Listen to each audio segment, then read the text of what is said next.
Oh yeah, Metal Up World. This is CJ, the Metal Motivator. And you are on the University of Badassery podcast, and I'm joined once again by His Eminence, Heavy Metal McNamara. Oh yeah, rock and roll, baby. We're sitting real close. If you're watching my video, Close quarters.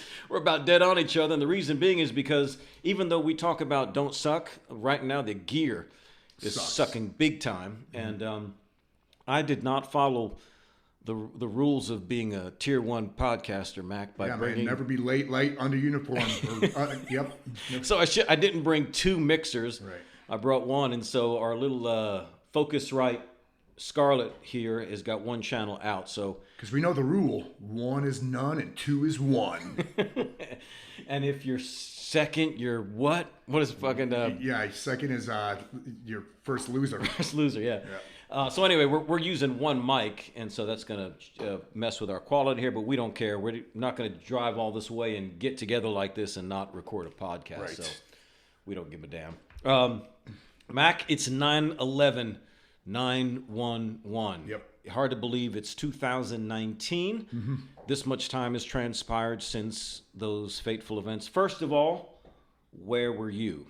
So, like I think most people remember exactly where they were. I was active duty, and I was an OTC instructor, operator trainers course instructor, working at the unit, and downrange teaching the new guys close quarter battle. One of them needed some gear, and I said, "Hey, I'll run down and get you this piece of gear that he broke." So I went into our supply room, and the supply guy's got a TV on. And I said, "What happened?" He goes, "Oh, a plane hit one of the towers." And like most people, initially we thought, that's unfortunate. You know, a plane, it was like accident. That's what most everybody thought. Yeah, This right. is an accident. This happened. So he's rummaging around getting the piece of gear. I'm signing paperwork, and I keep watching the TV. And then I saw that second fucking plane hit, bro. And I nearly shit myself. And he watched it too. So we watched it live together. And I was like, holy hope. Now stop on that thought right there. How, I mean, you at a much different level than us civilians. Mm-hmm. How quickly did your head do the math? No, it was spinning, man. It was, the math was, I was doing algorithms. Right. You know, yeah, it was, man. So you're immediately terror. Yeah, Like, yeah. The wheels were turning and the gears were engaged. And I went right back down range and gave him just a quick briefing of what I knew. And we went back to work. no kidding. Yep. So tell me about the day. How did you, obviously that's going to be lingering on your mind Right. in a overwhelming sense. Has to. Yeah, but we had business to conduct, so we had to train these new guys. Right. It's a 6-month program, but every hour, every minute counted. There were crucial hours in those 6 months.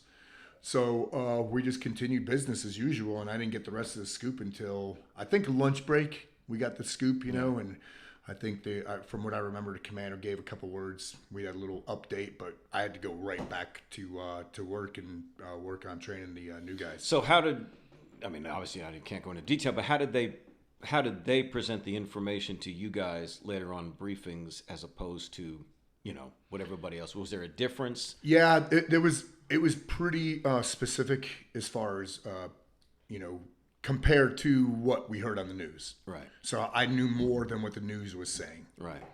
So obviously guys like you're doing them, the trajectory of your Oh, yeah. coming months Yeah. is completely different. Yep.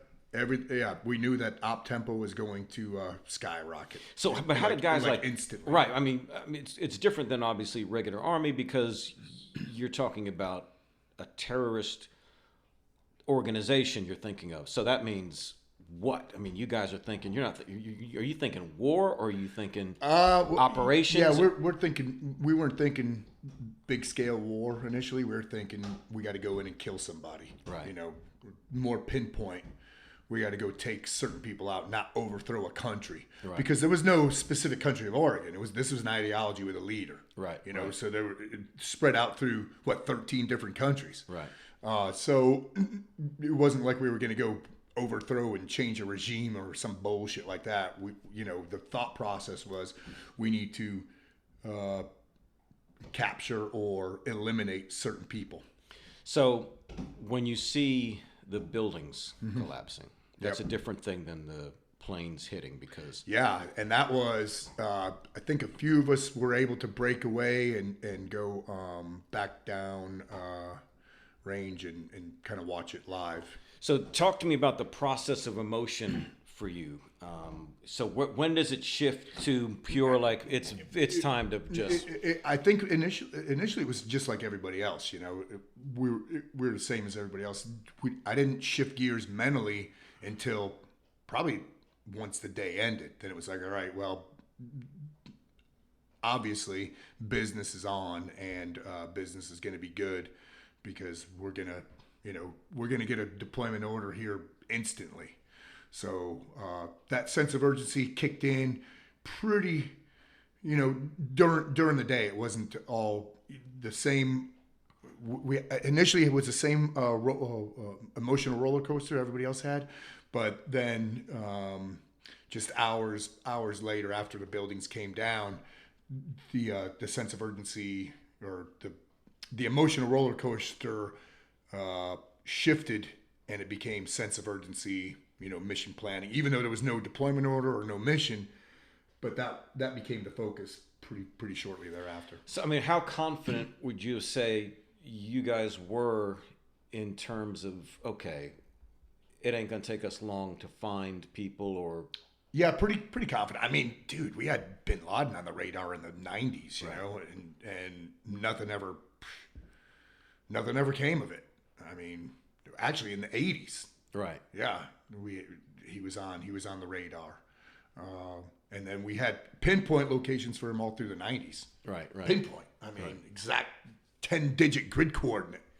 So how long did it take before it got to the place where it was like, okay, we know we're tip of the spear. We know we're if anybody's going and doing anything that's going to be critical, it's going to be us. When did the salivating start? The next day. You're ready to kill. Yeah, the next day. I mean, we were getting briefings instantly, and so we were put on the bubble the very next day, and of course, in a situation like that, you got to let certain things, you got to let intelligence develop, and there takes time. We can't just go all sua sponte to some freaking random country and start wasting people. Right.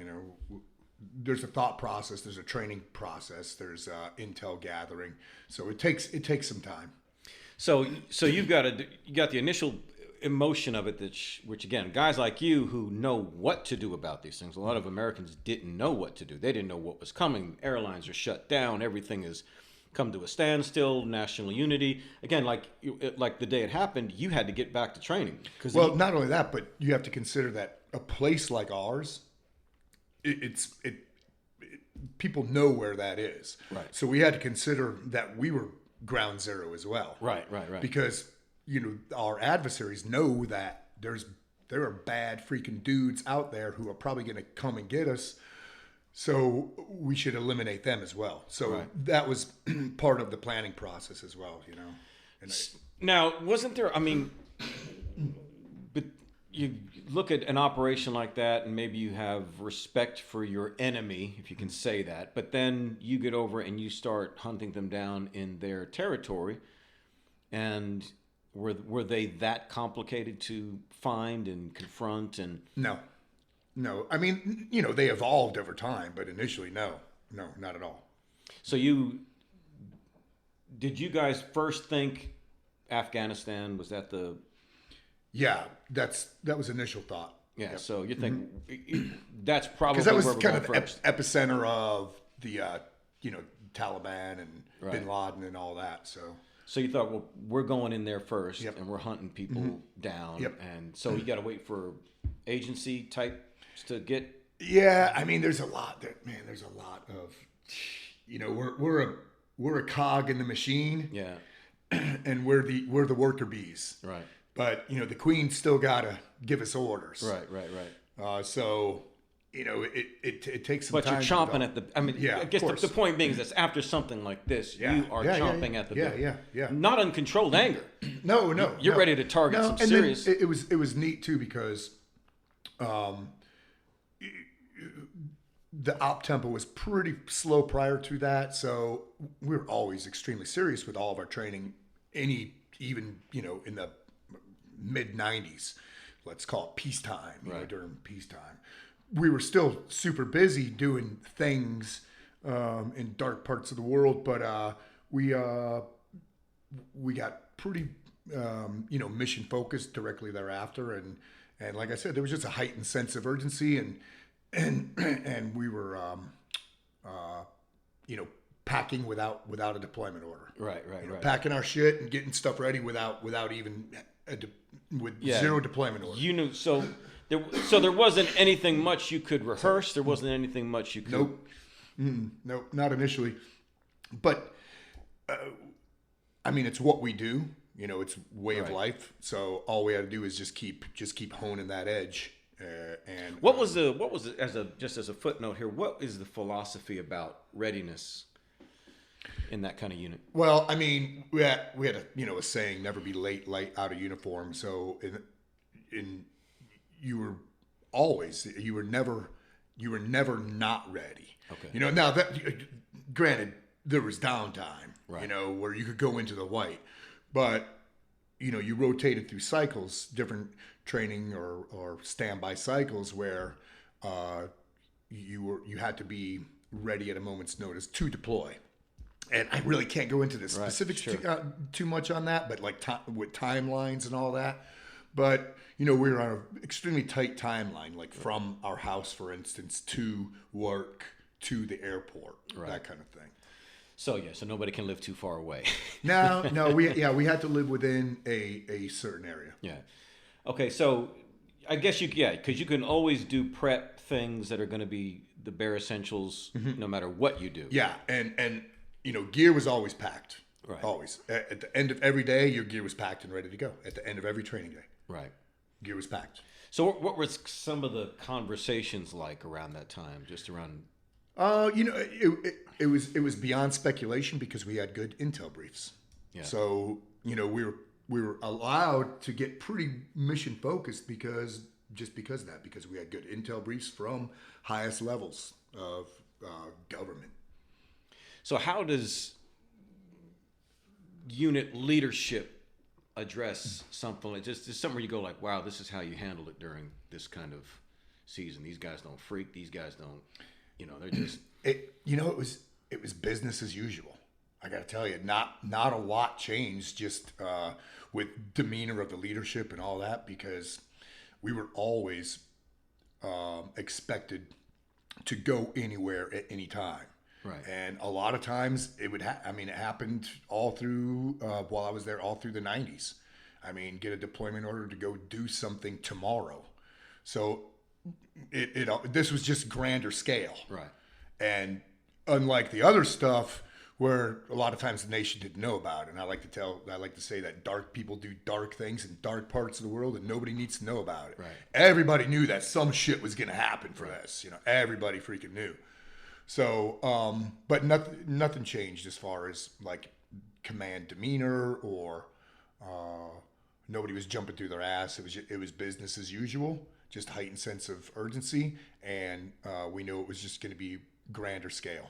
Well, talk to me a little bit about that, just in a general sense, about the objectivity of the level that you were in, both leadership and operator, the ability to look at things objectively and seemingly unmoved by what's going on. It's that one's hard to explain.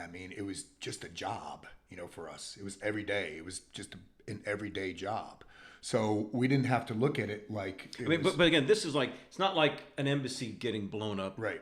This is, where military or political personnel are, which is horrible in and of itself. It's not a like the ship that was hit before then. The Cole. Yeah, the Cole. This is the Twin Towers. Yeah, this is the Manhattan skyline. Right. This is, you saw people jumping out of buildings. This is horrific at a level that they wouldn't even put this in a movie necessarily. You know what I mean? So what, that's gonna affect people at every level. Oh, but yeah. again, the point being is that in order for you guys to be who you are, an objectivity has to stay rock solid in place, irrespective, or this tip of the spear suddenly gets a little dulled. Right. Right. So, is that something that's instilled in you guys? Do they talk about the emotional aspect of keeping things separate and? Oh, you mean the ability to compartmentalize Yeah, that kind of yeah. thing?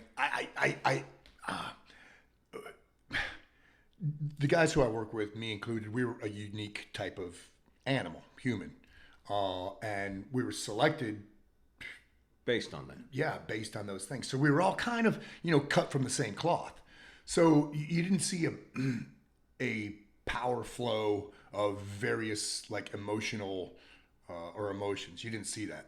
Everybody was extremely focused, and it was just like I said, there was just a heightened sense of urgency to make sure that everything was fixed, that all the gear was refreshed, that everything was new, that you had, because we figured that this could be long duration too. Right. That that the duration's going to be more than 2 or 3 days. Right.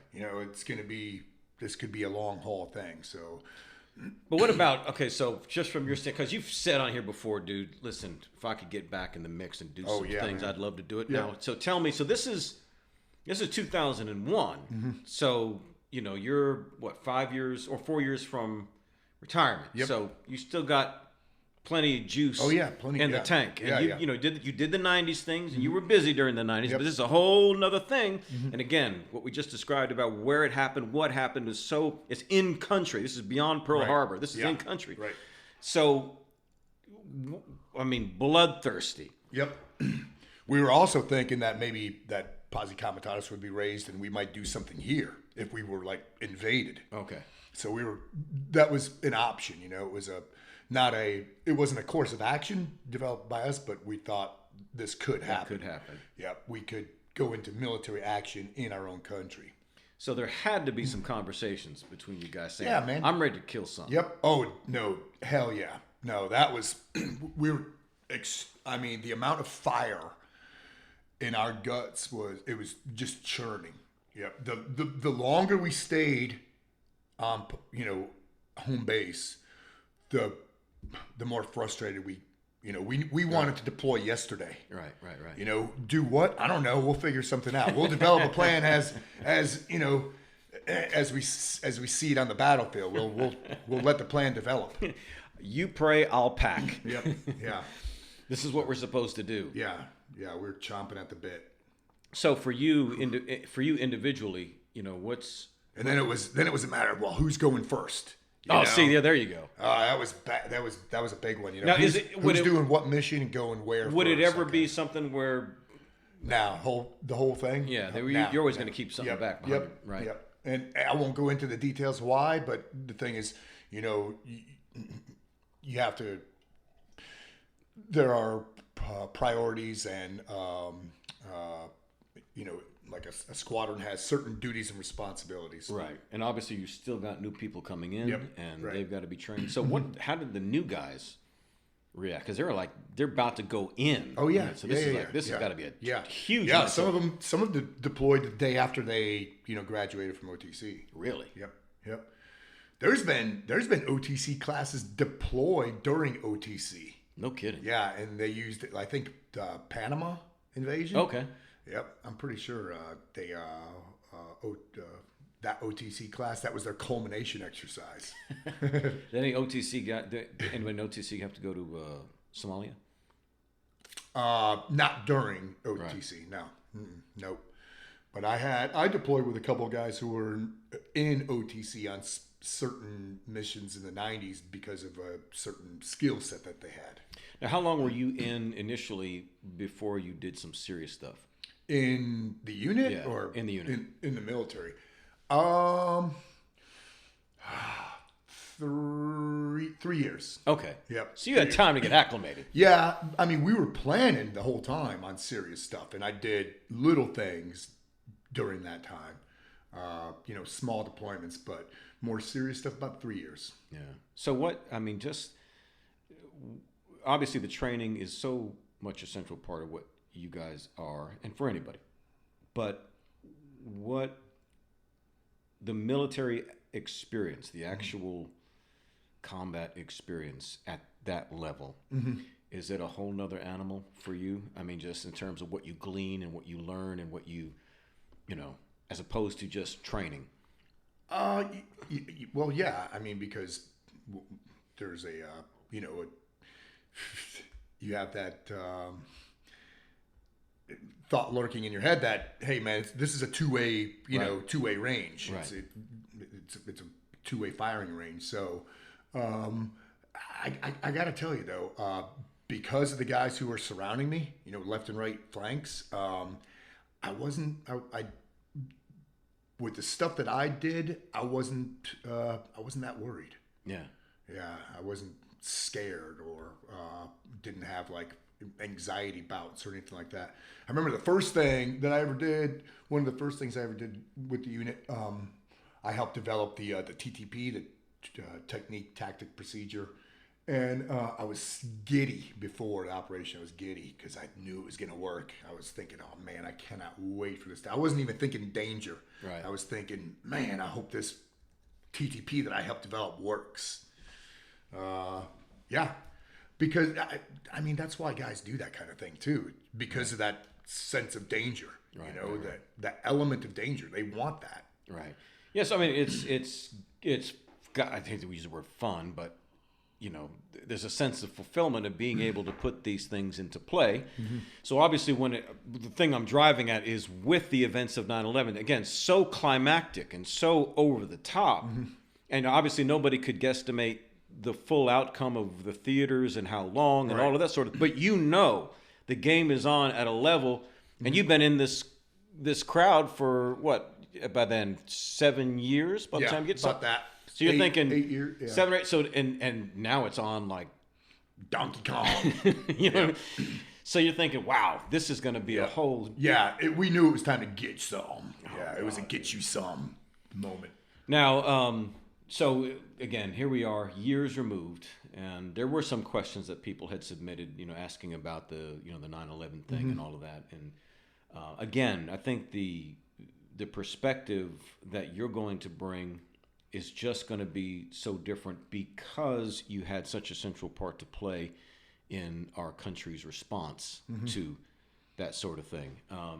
How much then for you, were you sitting, man, I don't know if this is going to take me away from home way too much, or am I going to, were you even thinking about any of that? No, but then again, the unit thought about that kind of thing.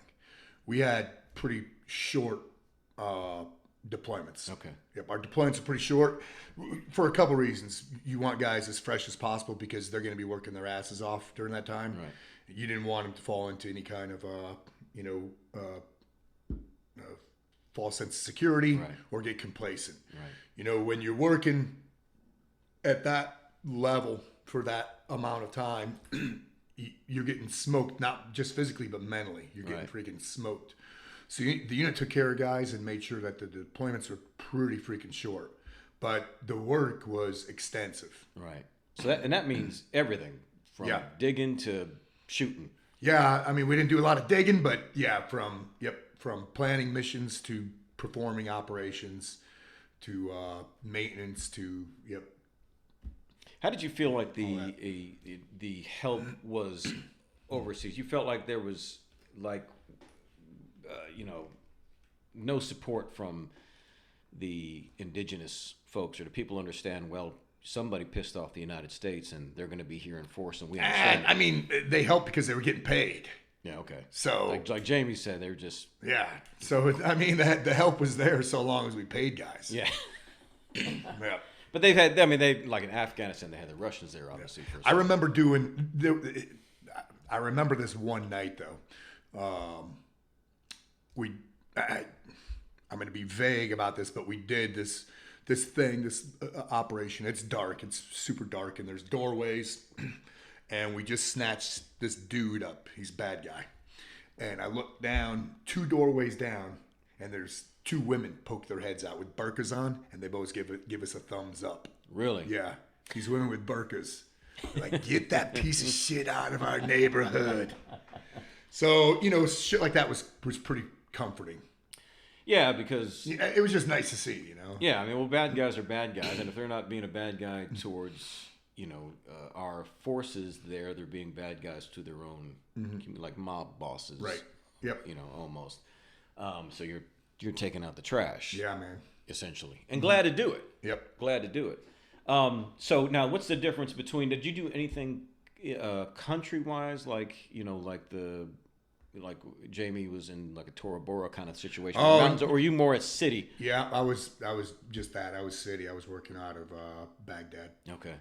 So what was that like? I mean, not like guys like Jamie have like 13, 14, 15 deployments, I did 2 pushes over there. I had nothing. By the time I got over there, I was late to the game because I was running training and stuff, and guys already pushed a couple times. I went over and I was working with junior guys that I put to OTC, and they were like a staff sergeant. I was an E9, and I was going out doing stuff with them, and I was reminding them, hey bro, you're in charge of me tonight. And they're like, what are you talking about? I'm like, how many hits you got in country? I don't know, 180, they would say, something like that. I said, all right, I have 0. So you're in charge of me tonight. No kidding. And they were like, oh yeah, that makes sense. Like, well, the unit was good in that, leadership roles are based on experience, not on rank. Right. Yeah, so rank is kind of immaterial. So, I mean, well, what does that tell us about the way they were looking at you? Are you like, well, Mac, you're too valuable for us to be sending all over Kingdom Come and getting... No, they were good with it, man. One of our best instructors, man. Yeah, no. They were really good to me. There was one night they had me on their planning board as Task Force Mac, right? With one of the squadrons I was going with, which was cool because once again these guys had already a lot of time in country. Right. Like I think they were on their either second or third deployment, and I was going for the first time, so they were giving me a lot of role, right? And they were, which was fun. You have this much responsibility, which 5 guys should be doing, but we're giving it to you. Right. Which was cool because, I got to make up some ground. Okay. So if you can speak humbly, Mac, how do you feel like you were perceived then by leadership?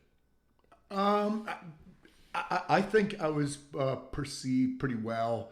I was known. I mean, I was definitely known throughout the unit.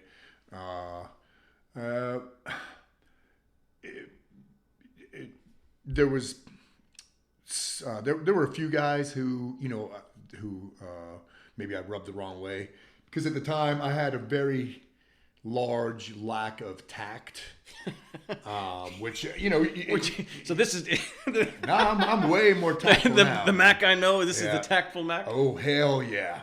Because I would call dudes out in a heartbeat, really? but that's how I was developed. Because my first team leaders and such would call people out. If you were slacking at all, and to a regular person looking at this guy's stellar. But to another unit guy looking at this guy, he knows that this guy's got some flaws. That there are voids. But these were other operators you were getting, not leadership. No. Leadership didn't care about that. Yep. Right. They did to some degree because you can't be. They were looking at me as a future leader, and you can't be a good leader in that type of outfit if you got no tact, if you can't communicate well with others, if you can't play well with others. So I played well with most people, unless they were flat dicking it. If they were flat dicking it at all, then yeah, man, I would call them out, and it just rubbed people the wrong way. And I learned. One of the most valuable things I learned over there is when to keep my mouth shut, because it took me a long time to figure that out. Sometimes you got to keep your mouth shut, or present your criticism in a different fashion.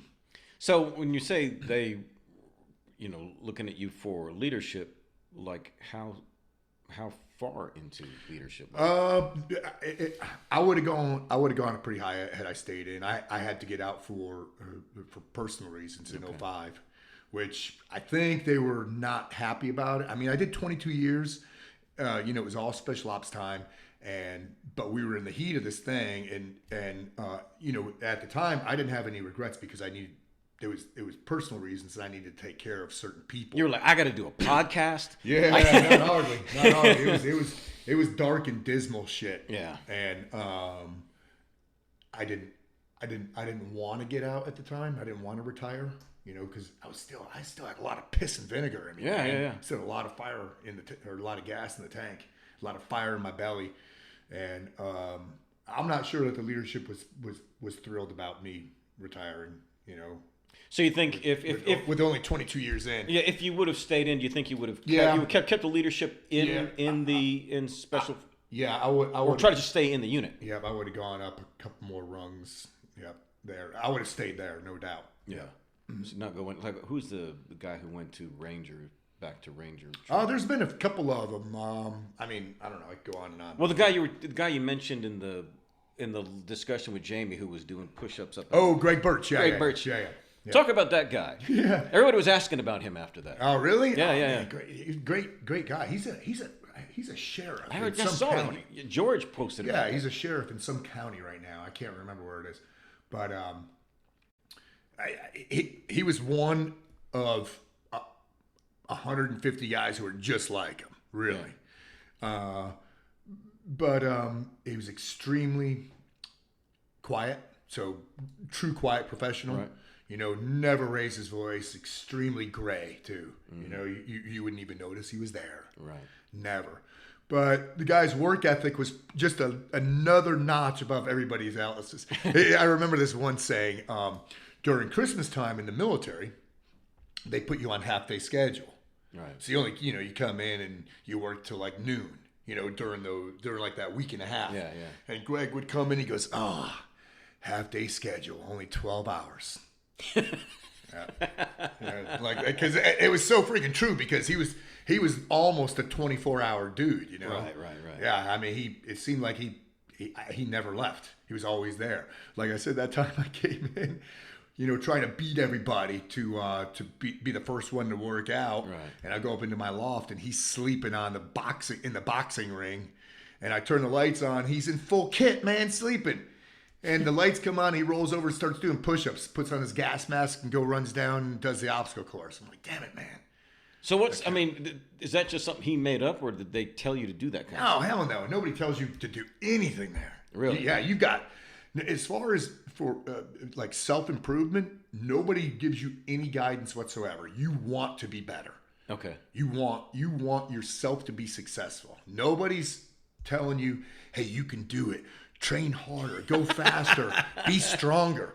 Nobody. There's not a single person. You just know that, man, I've got to be better today. Yeah, can I measure up to what's going on around me? Right. Yeah. And that was the attitude everybody had. So everybody's learning basically from each other in terms of, well, if this jackass is up at 5 a.m, then I guess I better be up at 5 in the morning. Yeah. Or they might stay freaking 3 hours later. They'll stay into the night and work on their own night fire, that kind of thing. Or they'll come in on the week. I mean, I was in almost every weekend. Right. For even a couple hours, even if I had my kiddies with me, I bring my kids in, right? Yeah. And stick them somewhere, and say, "Hey, you guys do this. I'm going to be right over here doing this thing," I mean, everybody was like that, looking to improve, and because there was so many things to improve upon. I mean, not just physical stuff and shooting, but you had, we did all of the things, all of the tactical things, right? All of them. So there was always stuff to get better on. You were never, ever, ever good enough. Ever. I'm thinking about it now. I'm like, damn, man. For those who can't see him on camera, he's just had a deer in the headlight look on his eyes for a second there.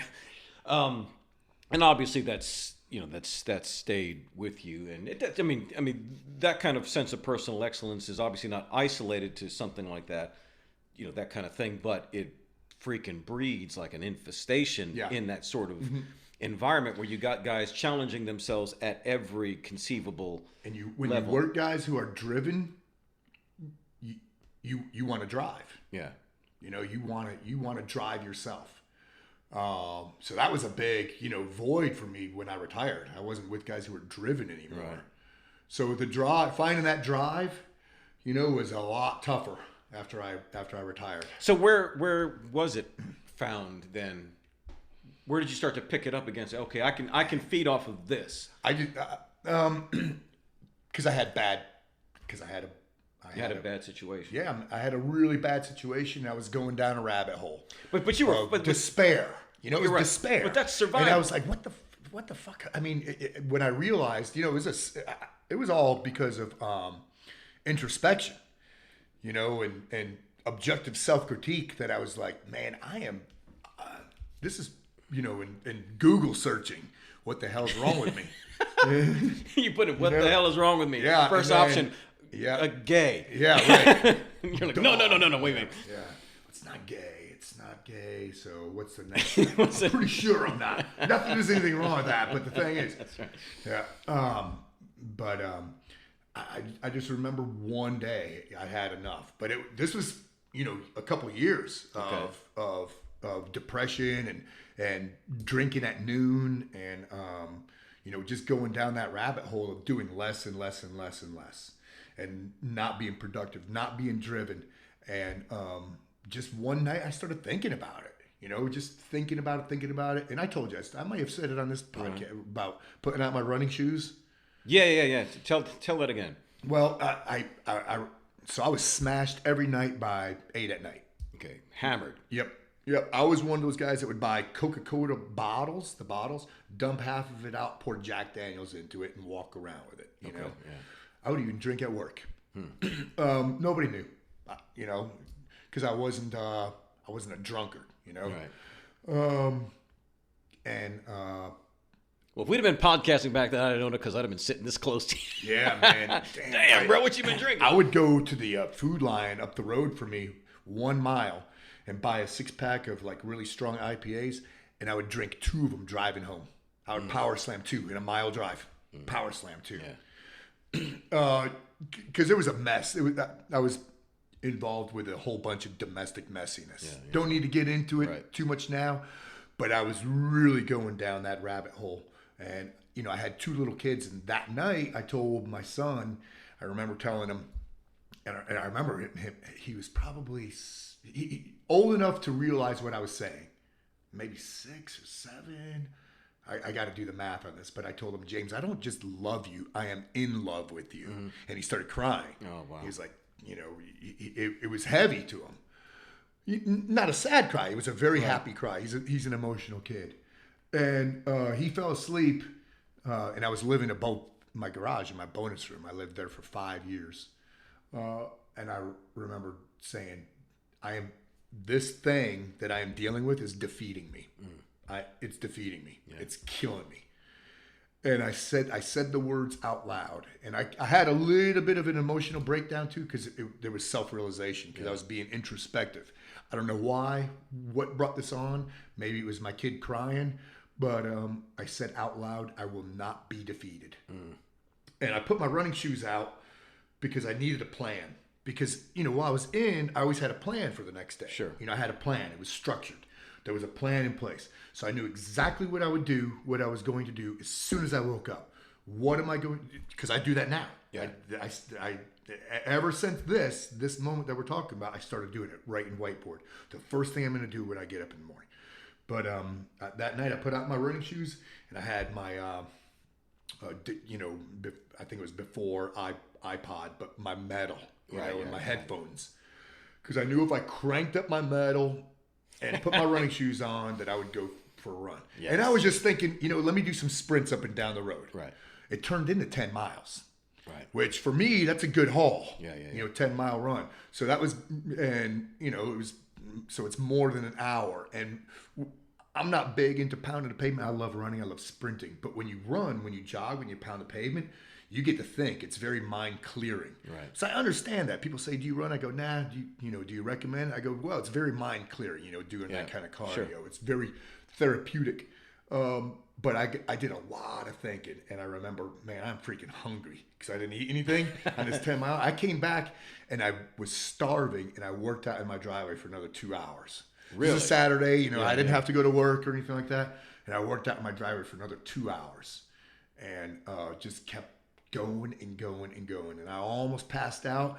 But man, it was liberating. Okay. You know, I felt like, see, I am a fucking badass, man. Right. I am. Right. I am. Right. I'm still a badass because I was getting out of shape at that time too. So the only thing that powered me through that was attitude. Right. Nothing but freaking attitude. Right. And I realized, all right, I still got that attitude. There's that freaking ember. And that's why I talk about that ember. You know, all you need is that ember, and I could help guys like. Ignite that ember, you know, nurture it and Right. turn it into a flame. I had to do that shit myself. Right. And that was hard. I had no support system. Matter of fact, I had the exact opposite of a support system. I had, you know, finger in my face Right. saying, you know, you're nothing. You're going to be nothing. You are worthless. Right, You know, right, that kind of thing. So I had to remind myself, nope, that's not the case. I'm a badass, man. Yeah. I'm freaking badass mentally, physically, and I can make shit happen, and I'm going to make shit happen. And so that was a big pivotal moment in my entire lifetime.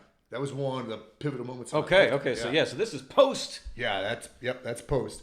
Because while I was active, everything was good. I had structure. I was working. We started talking about this because I was talking about guys who were driven. Right. You know, when you're driven, you want to drive yourself. Right. When you're driven.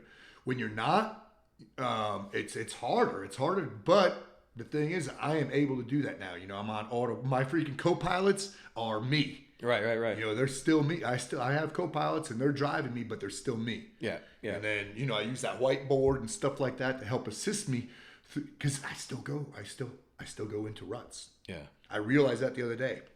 I was in my office working and I'm like, what the fuck is wrong with me? And it happens, you know, every once in a while where I'll go into a deep, dark freaking rut, you know, of I don't want to do anything. Yeah. I feel like shit. I feel depressed. I feel sad. What the hell do I have to be sad about, man? I'm on top of the world, right? You know, what is there to be sad about?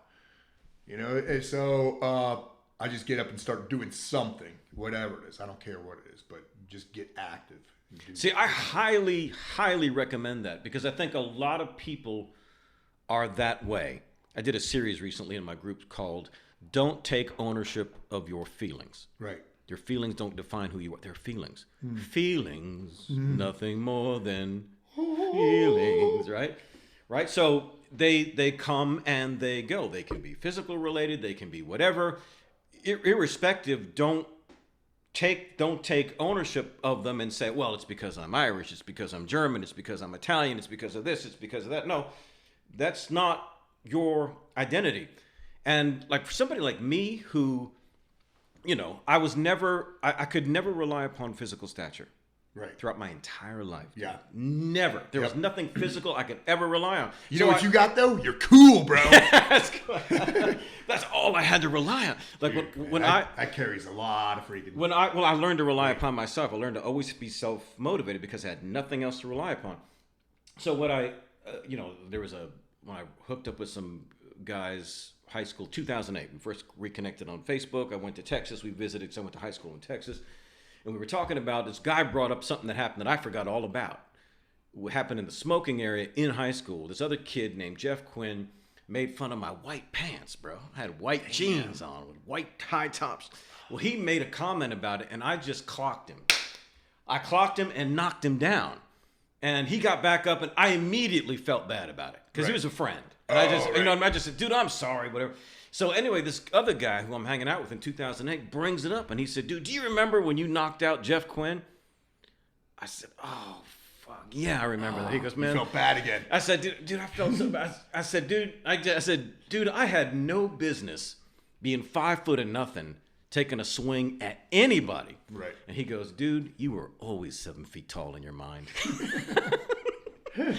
That's what's gotten me through anything. Because, I never really had environments where there was people who I had to inspire my family. I had to inspire my wife at the time. I was inspired in the religious circles I was in.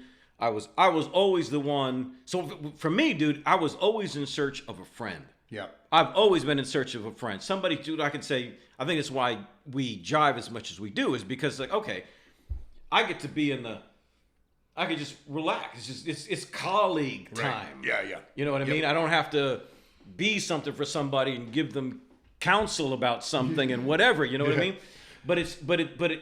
Even in that environment, all of us can be challenged and have these seasons. And that's the thing to remember: is a season is a season. It's not forever.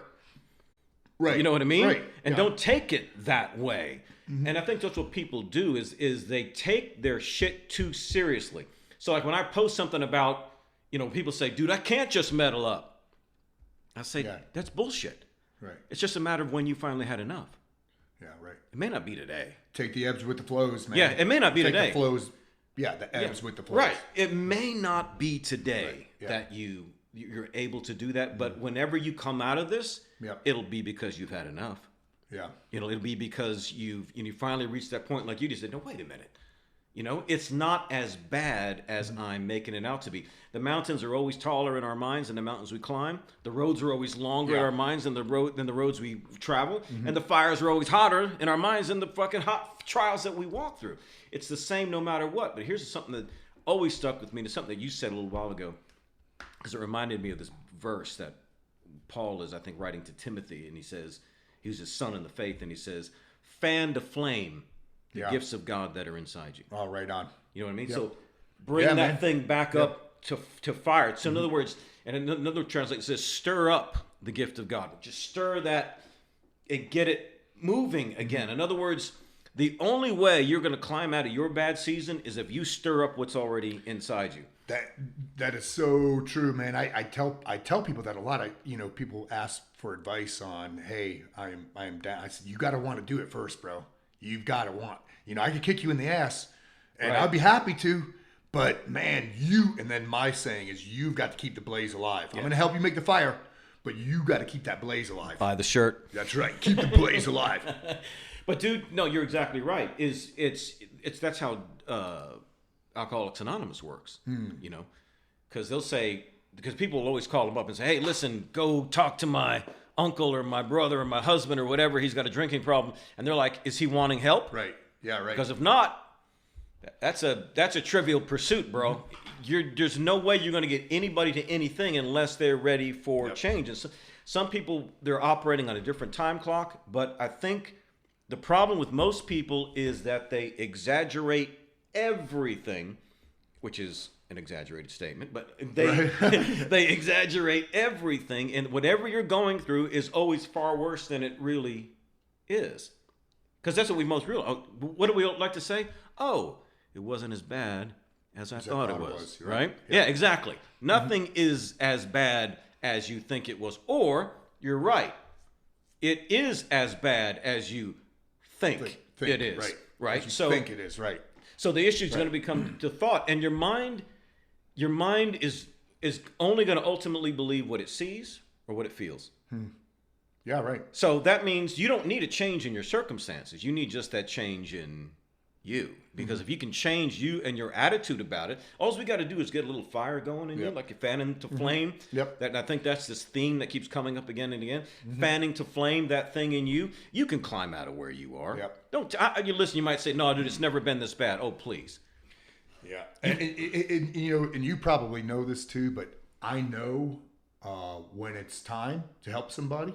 I also know when they just feel sorry for themselves and they're looking for pity party.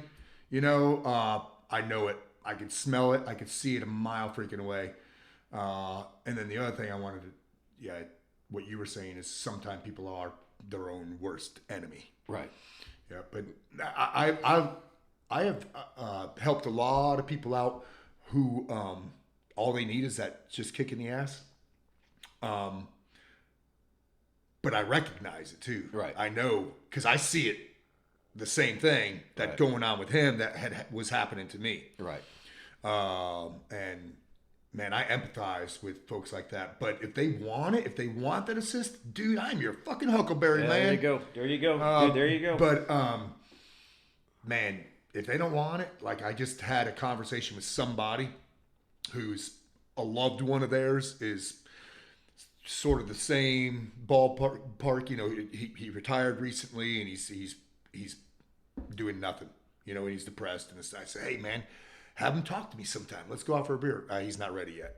I'm like, all right, well, fuck, that's never gonna happen then. Yeah. No, they've got to be, and you're right. You can recognize it in somebody, and you know, well, me and Mac are. There are mentors. We are tour mentors, right? That's our approach to things, because I don't want to honor deceptive emotions in someone else. No, and I could smell that shit. You know I see those red flags. I could smell that a mile away. Yeah, I'm not going to entertain it, but I'll tell them. I say, listen, don't think you're going to save face with me, because I don't care. Mm-hmm. I don't want you to identify and take ownership of those feelings, and I'm not going to identify you, because I know you're just in a bad place. I can look beyond it and see the potential. You have everything inside you to be 10 times more than you currently are right now. Yeah. That's existing inside you right now. I could pull a gun to your head, and I could get you everything you need to do to create the most. I could make you a billionaire if I just showed up to your house every day with a gun to your head, making you do all the things necessary to become a billionaire. Right. Which means what? You have the potential to be anything you want to be. Yeah. It's not an issue of not having the power. Mm-hmm. The issue is will. Yeah. Do you want that? And there is, I mean, it's not, will. You know, people who say, well, I have a problem with self-discipline. Yeah, well, I mean, you could say it that way if you want to. In other words, I'm lazy. Yeah, I'm lazy, or you just don't, you are not awakened yet to the truth. Yeah. You don't know who you are. Oh, what did you say? Sometimes you're not ready for it. What did you say? It will happen. What some people need, they need to be in a worse spot. Yeah. To realize it. Like for me, it was about as low as I can go. And I just had, we were talking about George. I just sent him a message because he was saying, hey, kudos, you know, because he understands.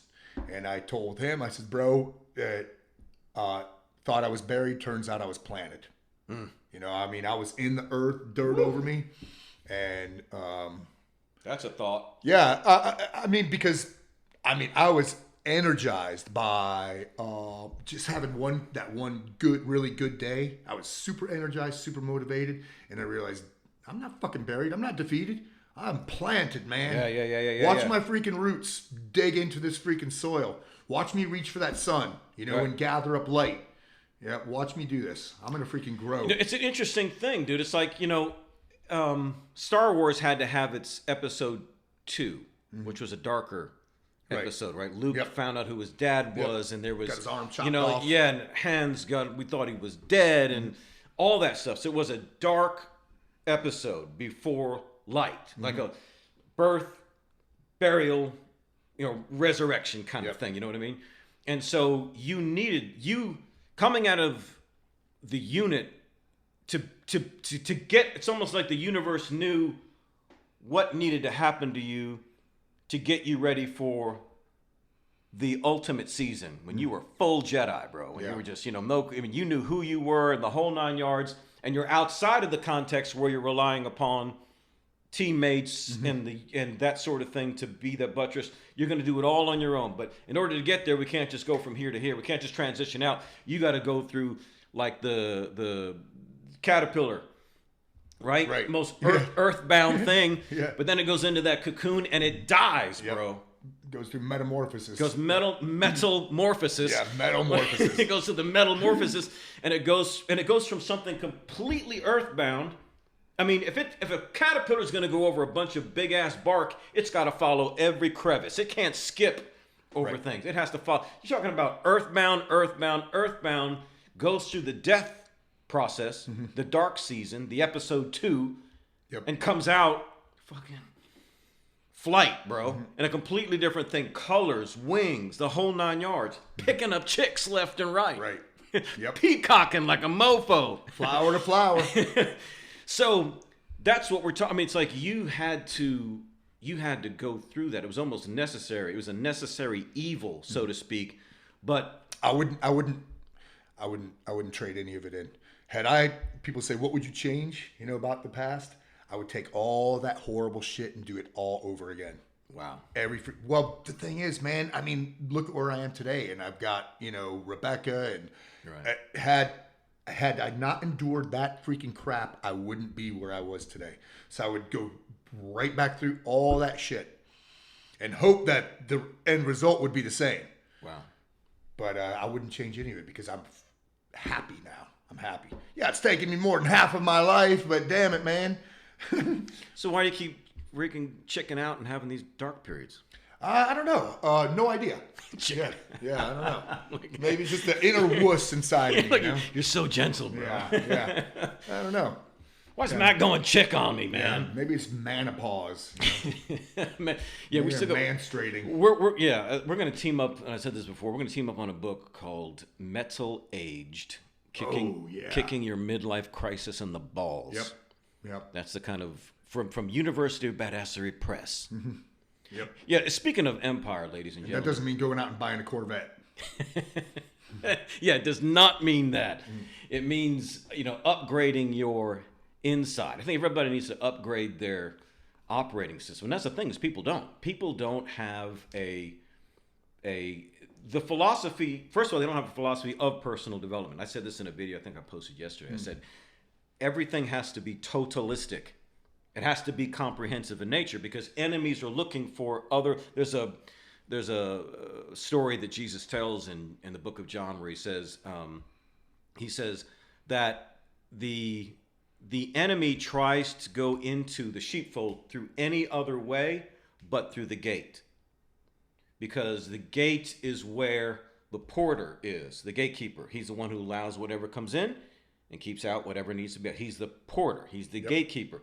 So the enemy tries to get in another way, right? That's why you see shootings in gun-free zones, right? Because you never want to go.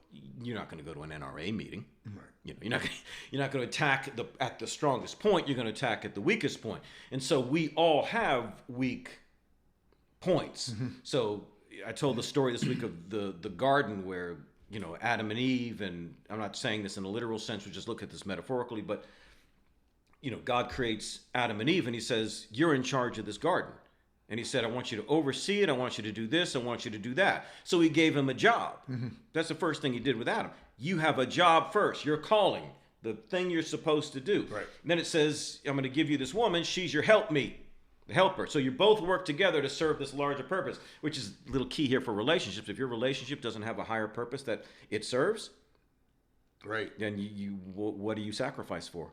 You can fall in and out of love. Yeah, you know what I mean.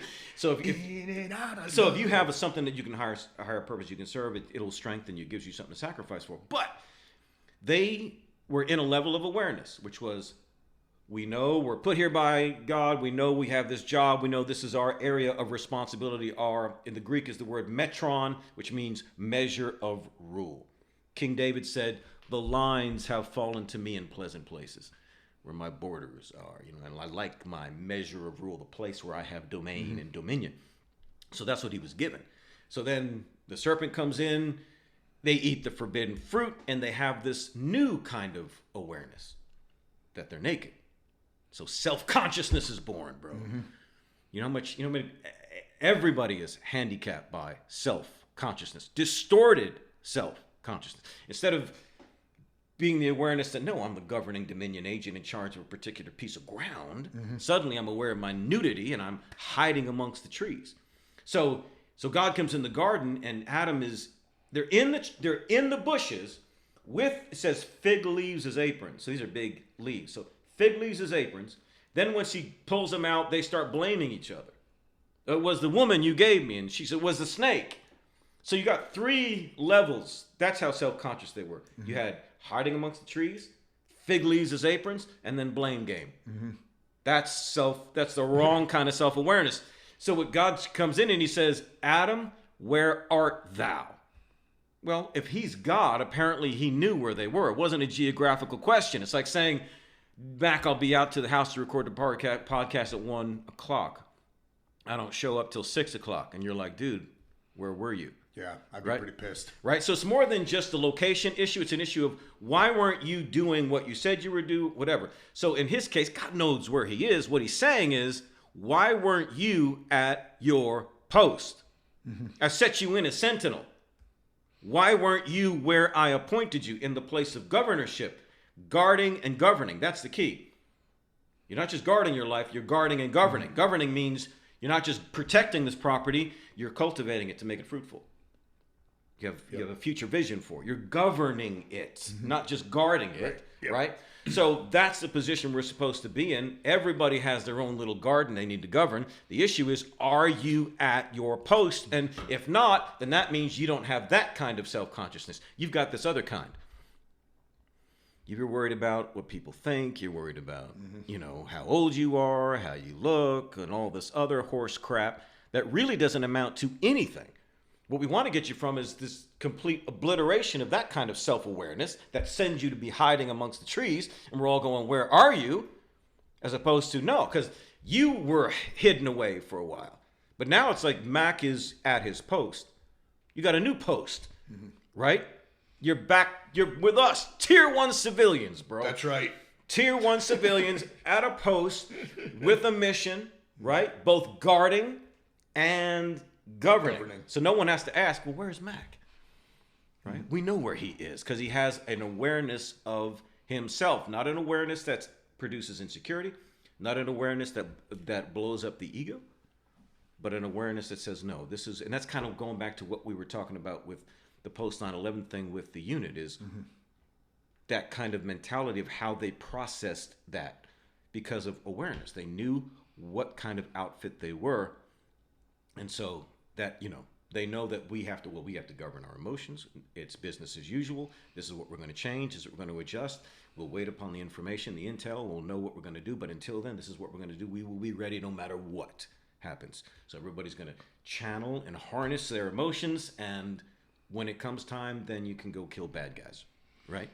Rock and roll. That's people who understand their posts. And I think everybody listening to us has a post they're supposed to stand guard over your, and it may be just you and your little wife. That's your cute little garden, right? That you're overseeing. It could be with your kids. It could be with your business. It could be with your job. But what a lot of people do is they compartmentalize or they only isolate that to particular areas. So they're great in the gym, shitty with their kids, or they're great with their wife or whatever, but their finances are a wreck. Great at their job, health is crappy. Right? It's got to be totalistic. That's the kind of people that we need. The part of the problem with the social media, Mac, as you see this yourself, is things get the emphasis is too much on any one thing. So you got guys much more concerned about what they're lifting than what their kids are imbibing when they're not around. You're right. Yeah. You know what I mean? Oh yeah. So it's got to be that totalistic aspect. And the thing that I love, dude, about what you went through, and I love the fact that you said you would not change it, is that for you understood that this was all part of the process, and you can't hate. Yep. I mean, I didn't understand it was part of the process during it. Oh, but sure. That day, that epiphany day, that's when I realized that, all right, this has sucked really bad, and I'm done sucking. So after after running shoes day, and you nearly to exhaustion, knocked your own self out, something fundamentally changed in you because it's like, again, we believe what we see, and you couldn't have that kind of transformation unless your body had done something different than it had been doing, right? Slamming Jack Daniels for the past however long, right? Yeah. You had to see something to believe. Okay, yeah, like you said, I am a badass because I just saw myself do something very badass. So what was the next? I wrote that the next thing. I think. Well, I wrote that Sentinel book because that was around the same time. Really? 2012. Yep. 12-ish, 13, 10, 12, whatever. Around that same time, I got creative. You know, because I cleared the head. Right. And I sat down, I think it was 18 hours nonstop on the computer. No kidding. It was probably the next Sunday, that very next day. about that much time, just freaking. Brrr, and I realized, holy shit, man, I know a lot of stuff. Yeah, right. No, because I just had chunks, ideas. Right. So when writing something like that, just throw them onto paper. Right. See what sticks, and then worry about editing later. Yeah, but content. So I just started like subparagraphs. What can I write about? I could write about this. I could write about this paragraph, and then subparagraph to this, subparagraph to that, and then just start writing. But I started like rekindling a couple of my old hobbies too. Okay. Get the gears in motion. Right. And then I did some reflecting, remembering, who I was in the past life. And, in the past life, I was amongst a bunch of guys just like me. Now, granted, at the risk of sounding hubris, I was considered, a top operator amongst them, yeah. But I was amongst a whole bunch of badasses. So, and then all of a sudden I wasn't. Yeah. And so yeah, I had to drive myself and rekindling like the old hobbies really helped out with that too. And I always encourage guys to do that. If they're down or if they find themselves in a rut, is be creative. Try to do something that encourages the poetic lobe of your brain. That right lobe. Try to do something in music or write or language or make something out of wood. Whatever it is. Why? Well, it's therapeutic. Okay. Because you get lost in that moment. All you're thinking about is how does this SLR work? This camera, single lens reflex camera. What is an aperture and f-stop and shutter speed? All that shit mean. Let me get the manual out and start freaking taking some pictures. That kind of thing. Right. It's a hobby that requires. This is any hobby. I'm hobby heavy, so I have all of them. Right. All the hobbies. Yeah, I have all the hobbies. This is Hobby Lobby. Yeah, man. So, but you get caught up in that. When I'm doing one of those things, like for instance, I've mentioned that I like to play golf. When I'm doing that, all I'm thinking about is playing golf. Now, I don't play with anybody else. Right. I go out by myself. I go out early, so it takes me less than 2 hours for 18 holes. But when I'm doing that, that's all I'm thinking about. Yeah. And I get caught up in the performance chunk of it. I'm not thinking about outcome. I'm thinking about performance. Let me see how well I could hit this next ball. If I shank one, I'm playing that. I'm not using a foot wedge. I'm going to play it. Right. But it's very important to have those in your life, especially if you've had bouts of depression or if you find yourself in a rut, kind of flatline, plateaued. A plateau is not a good place. It's good to find plateaus, but you want to plateau, keep rising, different plateaus. You don't want to find yourself living comfortably on a single plateau for the rest of your life. Yeah, right. It's not nourishing to your brain, and to life's outlook. It's not nourishing to any of that. So, find another plateau, go up a level up. Yeah. Level up. Keep leveling up.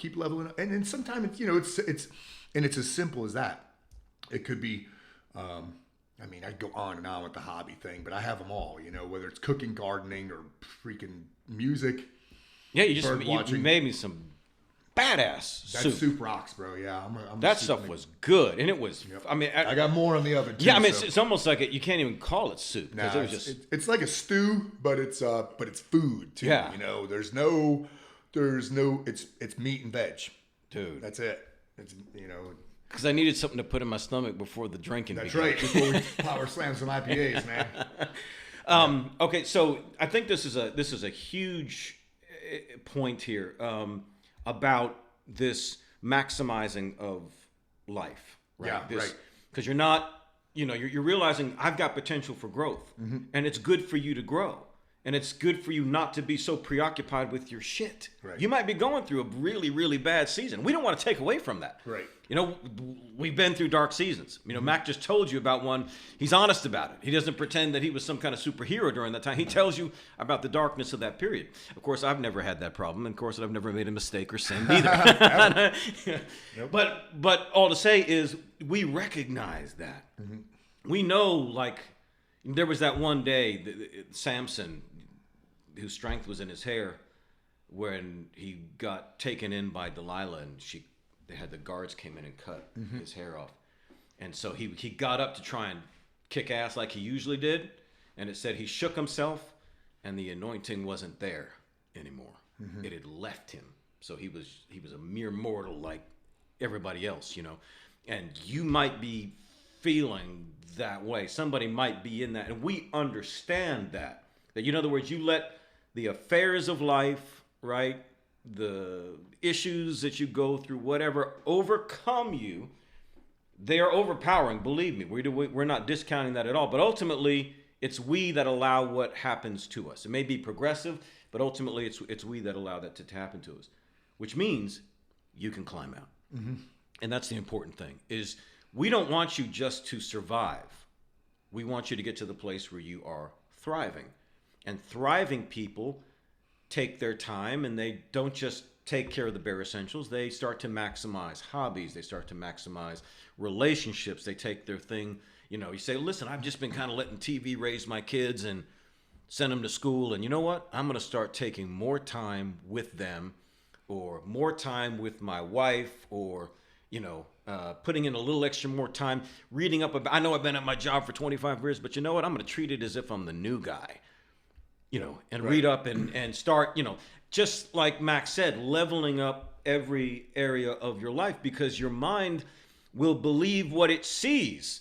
And if you feel bad about your performance, it's okay. Don't condemn yourself, because guilt and condemnation ain't going to get you anywhere anytime soon. Yeah. So let's not condemn ourselves. Let's just change ourselves.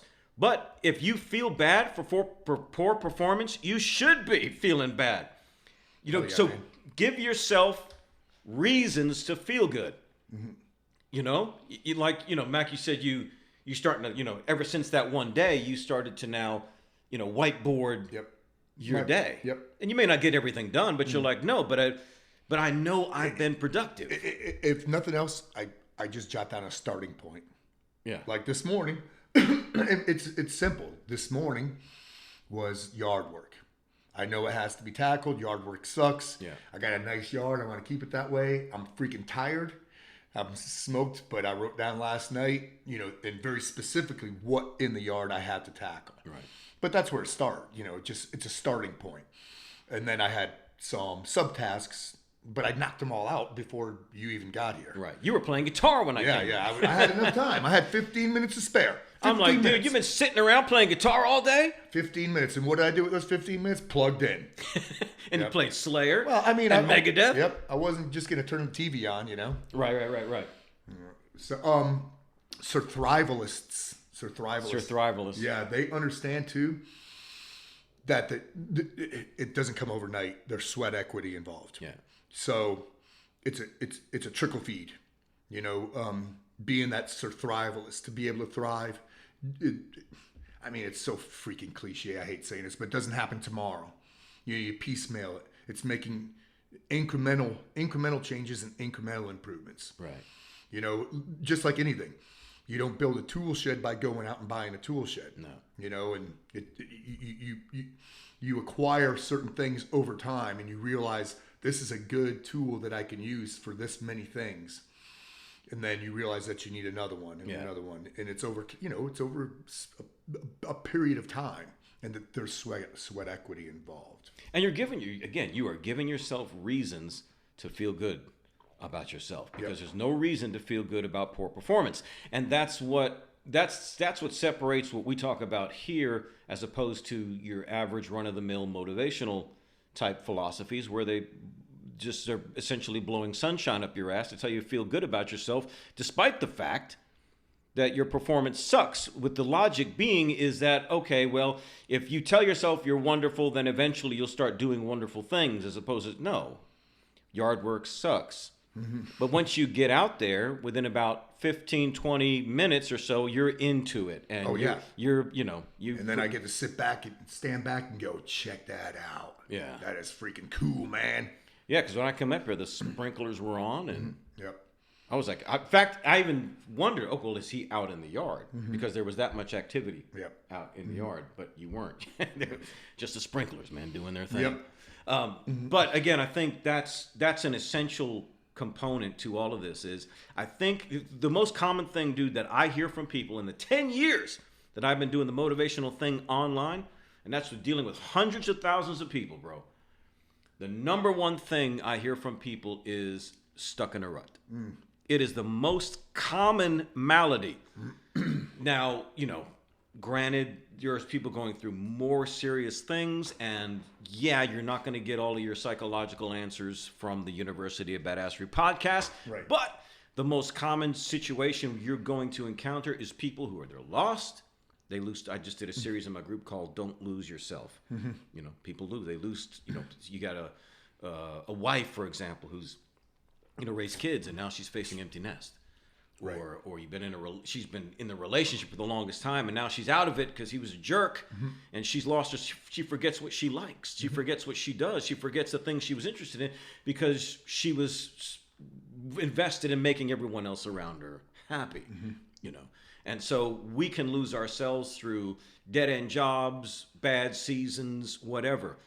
And you don't ever want to lose touch with yourself, because that's what you came. You came back to the realization, I'm a badass. You know what I mean? That's what you mean by finding yourself again. Because if you get that, because if that coin drops, then the rest is downhill. It's just a matter of effort, right? Physical and mental effort are not that taxing. It's belief. Yeah, that's number one. Because if you're an enemy to yourself, if you're standing in your own way, then you're outnumbered. Yep. Wow, that's a shirt, bro. Yeah, man. If you're standing in your own way, you're on a... Hell yeah. Another shirt. Anyway, so we got questions. You want to do some questions? Yeah, man. I took down some notes, but some of these I'm in a wing. Yeah, me too. Now, we got a lot more questions submitted this time, because I think we're getting popular, bro. We should do one episode where we just talk for like 10 minutes and then just do questions the whole time. Well, because a lot of these encourage like dialogue and discourse and they're thought provoking. Yeah. Not all of them. Yeah. Some of them are easy. I'm just going to answer it. Boom. Right. Without any forethought. Yeah, and without any follow up. Yeah. So, and let me just say, because we haven't said it so far, this podcast is brought to you by the wonderful people at Invader Coffee. That's invadercoffee.com. Our good friend Wes Whitlock supporting the show. Mac is holding up the T-Max blend, which is Blaze Ops T-Max Blaze Ops blend. Our house favorite. Yep. Double dark. So go again, invadercoffee.com. In fact, we did, me and Mac did the meetup for the... Fort Bragg, Rogue American Apparel, Fort Bragg. Rogue American Apparel. That would be I thought about that when we sat around that table. Yeah, the it'd be good for a podcast. Yep. Location. Yep. But Get anyway. Donnie Mac involved. Yeah. He was cool, man. He was metal as hell. Yeah. Oh, yeah. He's He metal had a grand opening with a metal band. Yeah. That's cool as shit. Free beer. Yep. And so it's the first keg party I've been to since high school. Right. Barbecue. It was badass. People throwing hatchets. Yep. And throwing heavy and lifting heavy stuff out in that big field. It was hot as hell. Oh, man, it was hot as balls. Damn, that was a hot day. And I was sick as shit. Mac was not feeling well, but he showed up. Yep. But he showed up, and that was a good time. And we support Rogue American, and so wishing all the best to Donnie Mac and what he's got going out there. I tell you what, I watched the way everybody responded to him. Yeah. And whatnot. Said, dude, you're a leader, and this is more than a store, bro. This is a church. Right. Yeah. Well, a lot of his younger Joes came in, you know, and you could tell that they respected him while he was an active guy. You could tell that, which is cool because guy retired as a CSM, man. Command Sergeant Major, and not all those guys have the respect of their troopies. No. Yeah, so he's cut from our cloth, man. Metal as hell, and. Yep. But anyway, great, and best of luck to those guys. So, Q&A with Mac and C.J. Question number 1. I'm a few episodes behind. Well, that's not an excuse. Nope. I'm a few episodes behind, so maybe you've had this question before, but how do you inspire others to be better without telling them to be better? I work as a paramedic. The place I work for is kind of a dead end, but has a lot of talented medics who could be doing much better and being much more appreciated elsewhere, but they're just too run down by the situation and don't have the motivation. Yeah, so I deal with this a lot where I don't want to tell people to be better. Yeah. Because you could tell, when guys are like that versus guys who are full of piss and vinegar and fire. With these guys, what I do is compliment what they're doing currently. Bro, that thing that you do, it's spot on. It's freaking awesome. The way you clean that up, or the way you organize this. The way you put his stomach back in his right. He's put his intestines back in. The way you rejuvenate or revitalize and bring life into another human being, I could see that there's passion there. Yeah.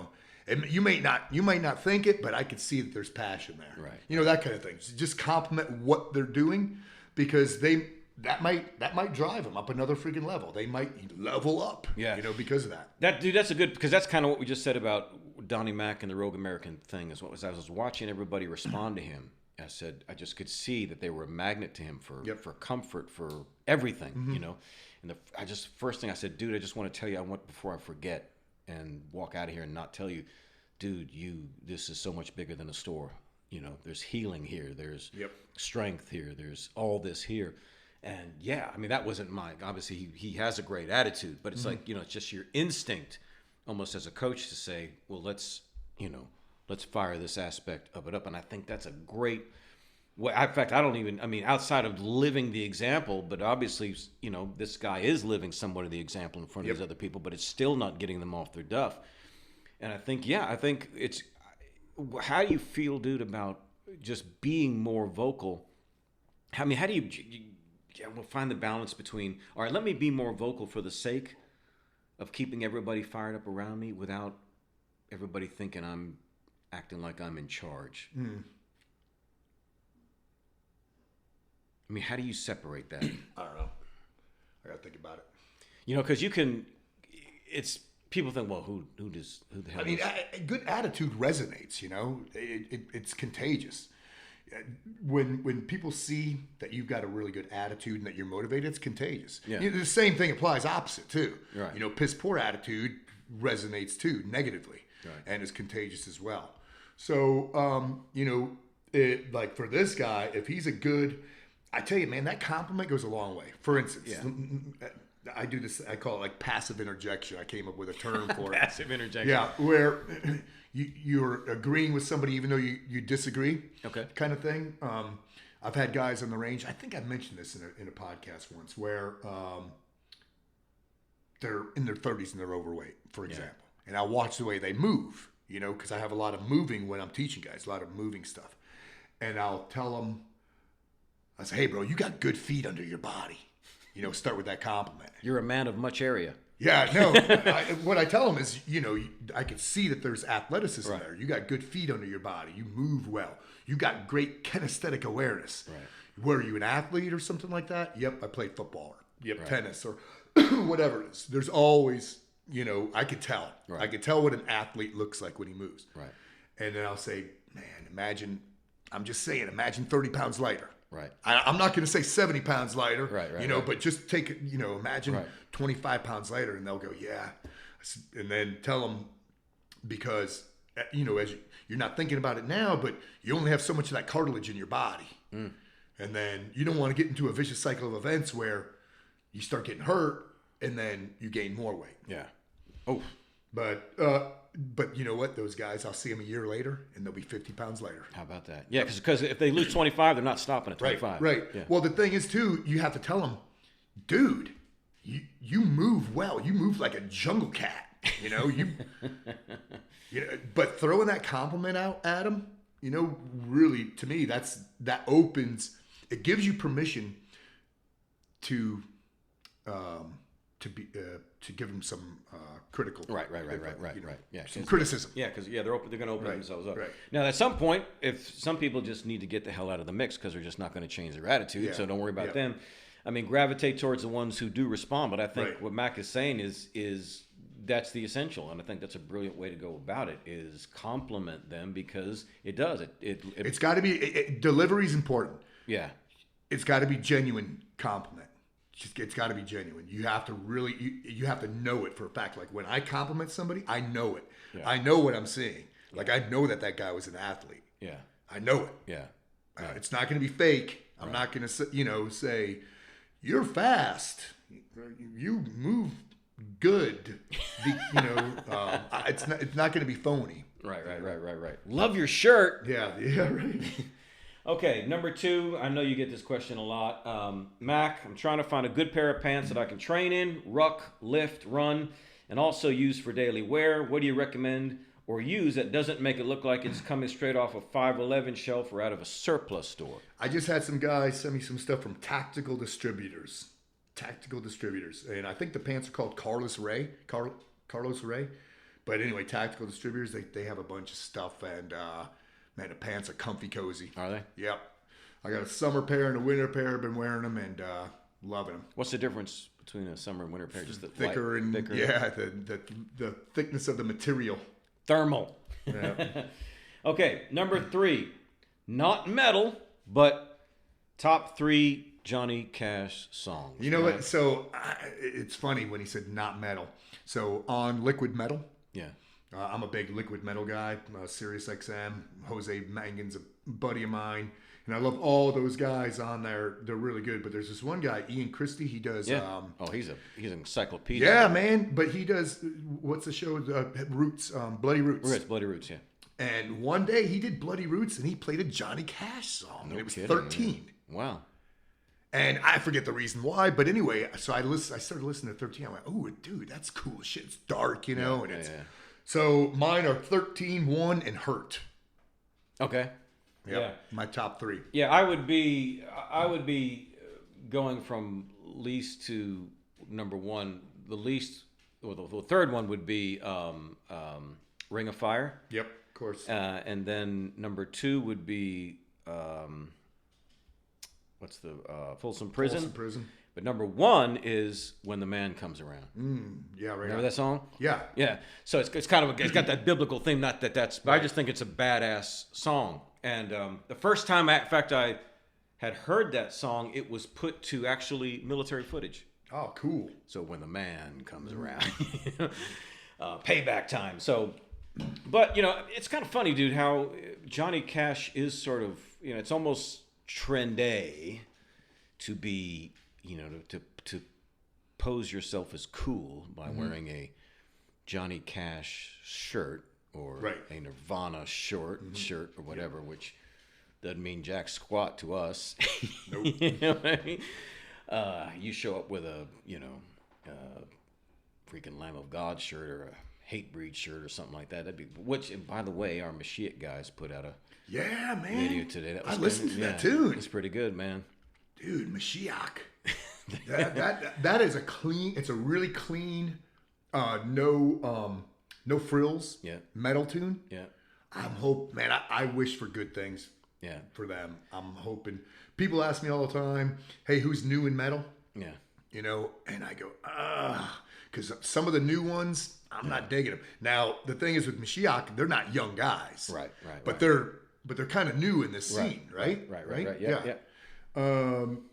Man, that first album was Dude, I love his vocals. He's like, if you like, I'm hoping he could do it live. Yeah, Dave, right? David? Yeah, Dan. So if you like the old James Hetfield, yes, mixed but singing better, right? Mixed in with a little Tom Araya, right? You will love Dan Camilleri. With a little Tom Araya, right? Isn't that what he sounds like? Yeah. So he doesn't sound like any of the dopey screamo, nothing like that. And he's more it's distinct, but it's very masculine.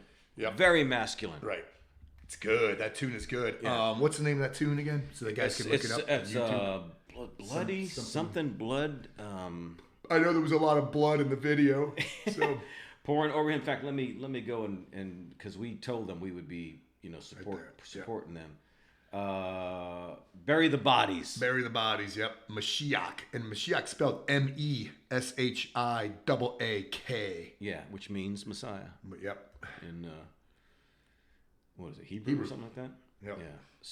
Yeah. So but anyway, to be outlaw, I guess, is what people want to be when they wearing the black, whatever. just make the next step and go metal. Yeah, man. Yeah. Okay, number 4. What are you guys currently reading? What, in your opinion, are must reads and why? I think we're always going to get this question. Yeah, I know. We should just have like a. That's why I brought out a bunch of books this time. Yeah, Mac's reading the Bible over there. Well, I could bring out a stack of books every time. Yeah, and say, hey, right. This is a good one. This is a good one. Well, why don't you do that? Well, one that was recommended. I haven't even opened it up yet. Okay. The Brain Warrior's Brain Way. Warrior's Way. So food and energy and attack illness and aging. Blah blah blah. Transforming pain into purpose. I like that. But I have a buddy in town who's a chef. He's a legit chef, and I saw him recently. I said, "Damn, bro, you lost some weight. You're looking trim." And he says, "Yep, this is what I've been." I said, "Let me guess, diet and exercise." Yeah. But he also said that he's following that book right there, so I'm gonna check that out. Right but on. one that there's one.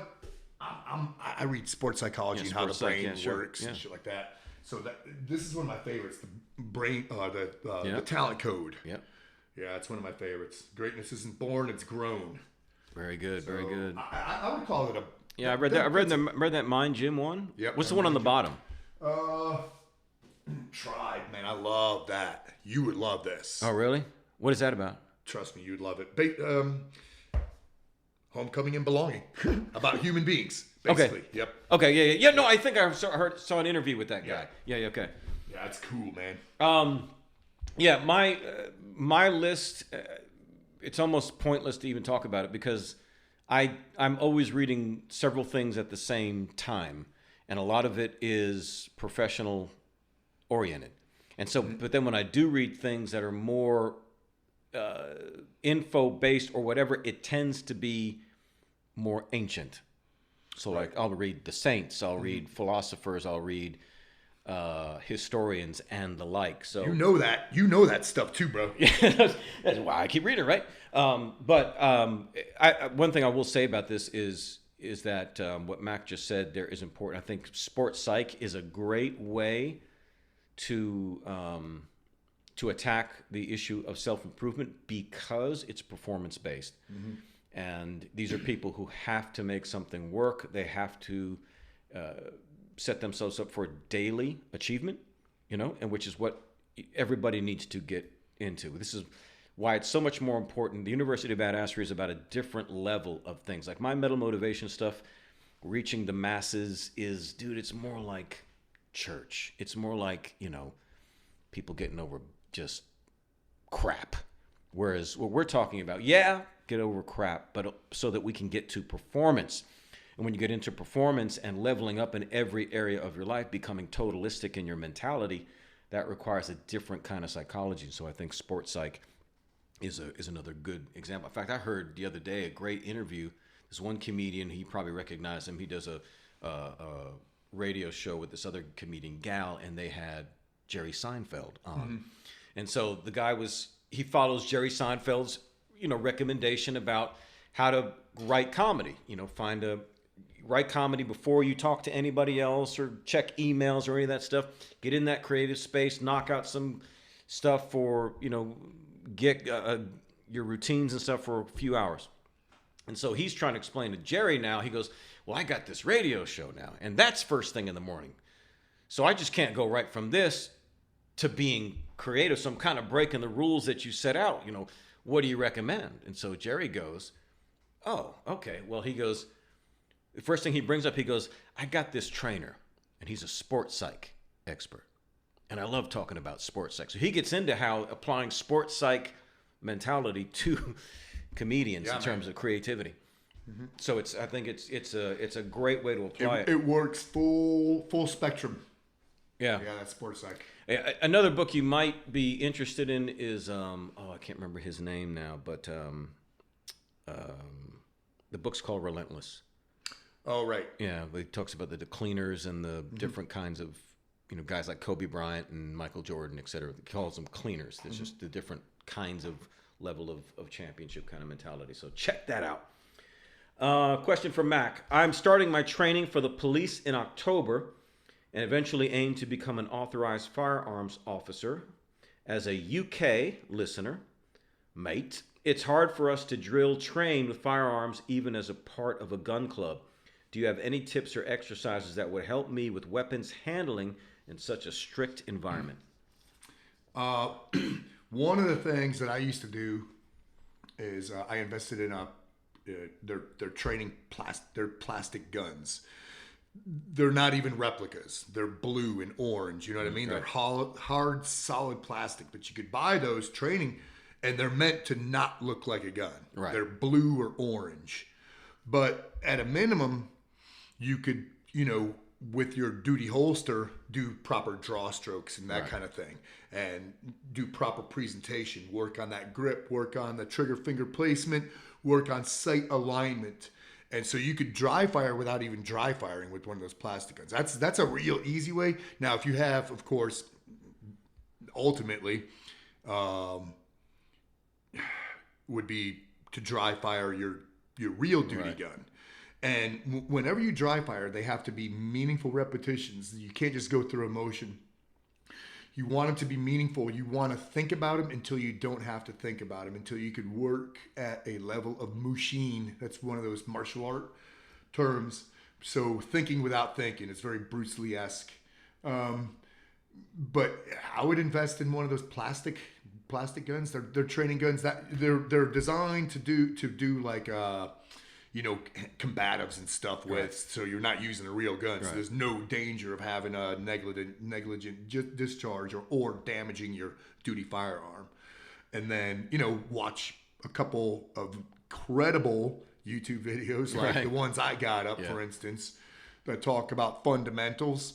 Because I've got one on my YouTube channel that talks about the fundamentals. I think it's less than 4 minutes. And I go through the entire pistol fundamentals, and just replicate that, man. Copy the shit out of it if you're going to be an instructor, because that's how it should be taught right there. That's about all I got on that. I don't have any tips for that, man. Number 6, what in your opinion is the birth of metal? Who ushered it in? What bands or artists were doing something no one else was, and that spawned metal? Dude, we could go on for hours. And this is a hot topic debate issue. And I thought of another one yesterday, and I can't remember. I'll think about it. You could start this up, and I think a lot of what we're going to say is probably parallel. Yeah, I mean, well, you can start with where the center of the debate is, which is priest and Sabbath. Right. That's it. But some people want to go, okay, well, no, you can go back to Wagner as far as classical. You can go back to whatever. No, I mean, heavy metal is heavy metal. Because if you're going to do that, there's an attitude with it too. Yeah. Wagner didn't have the freaking, leather and spikes and chains and horns up and, so, and flames. For me, well, first of all, let's say this. Is there a priest without a Sabbath? I think yes. I think yes too. If you listen to because rock and roll was not like Sabbath. No, it was chuggy and melodic. It wasn't as dark. Yeah, it was chuggy, melodic, and there was some great freaking singing in it, man. Great singing, great lyrics. I just listened to a couple tunes yesterday I haven't heard, or last week that I hadn't heard in a long time, and I'm like, oh man, rock and roll is so freaking good. And I know Rebecca hasn't heard him. She's turned into a big Priest fan over the past couple of years. And I went, all right, she's got to hear not Island of Domination. I forget which one it is, but anyway. Okay, so right. So So yeah, because you still got a priest, I think, without a Sabbath. Yeah, I think so. And Sabbath to me, very blue. I mean, of course, rock and roll was definitely blues. And that was 74, 73, 74. Yeah. I mean, that was early on. Oh yeah. So, but think about then what happens to priests. To get to the second part of this, to do something that no one else was doing. That's Judas Priest. The thing about Sabbath, you can even look at it just based on the names. Black Sabbath, a killer name for a band, but it's ostensibly dark. Right. You know what I mean? It's like Halloween, whereas Judas Priest is saying, no, we're not ostensibly dark. That's why I think, again, to me, the birth of metal is the song "Dissident Aggressor." I love that. It's so cool. You know what I mean? Yeah. Because that's not saying Hollow's Eve. It's not saying, hey, look, we're dark. Hey, what is standing at the foot of my bed and monsters and all that. The obviously dark stuff as opposed to the hippie stuff when Sabbath came out, right? Right. This is saying dissident aggressor. In 1976, who the hell says dissident aggressor, Right. dude? Yeah. And what does that even mean? No, right. Yeah. That's Sad Wings of Destiny album. Yeah. So it's like freaking badass, man. Yeah. So God. and that's where you get the high pitched scream at the beginning of a song. Mm-hmm. So again, not trying to be dark, not trying to be obviously dark. That's why I think people get confused about the debate, is because they're looking at exclusive Black Sabbath. Of course, that's because heavy metal is evil. No.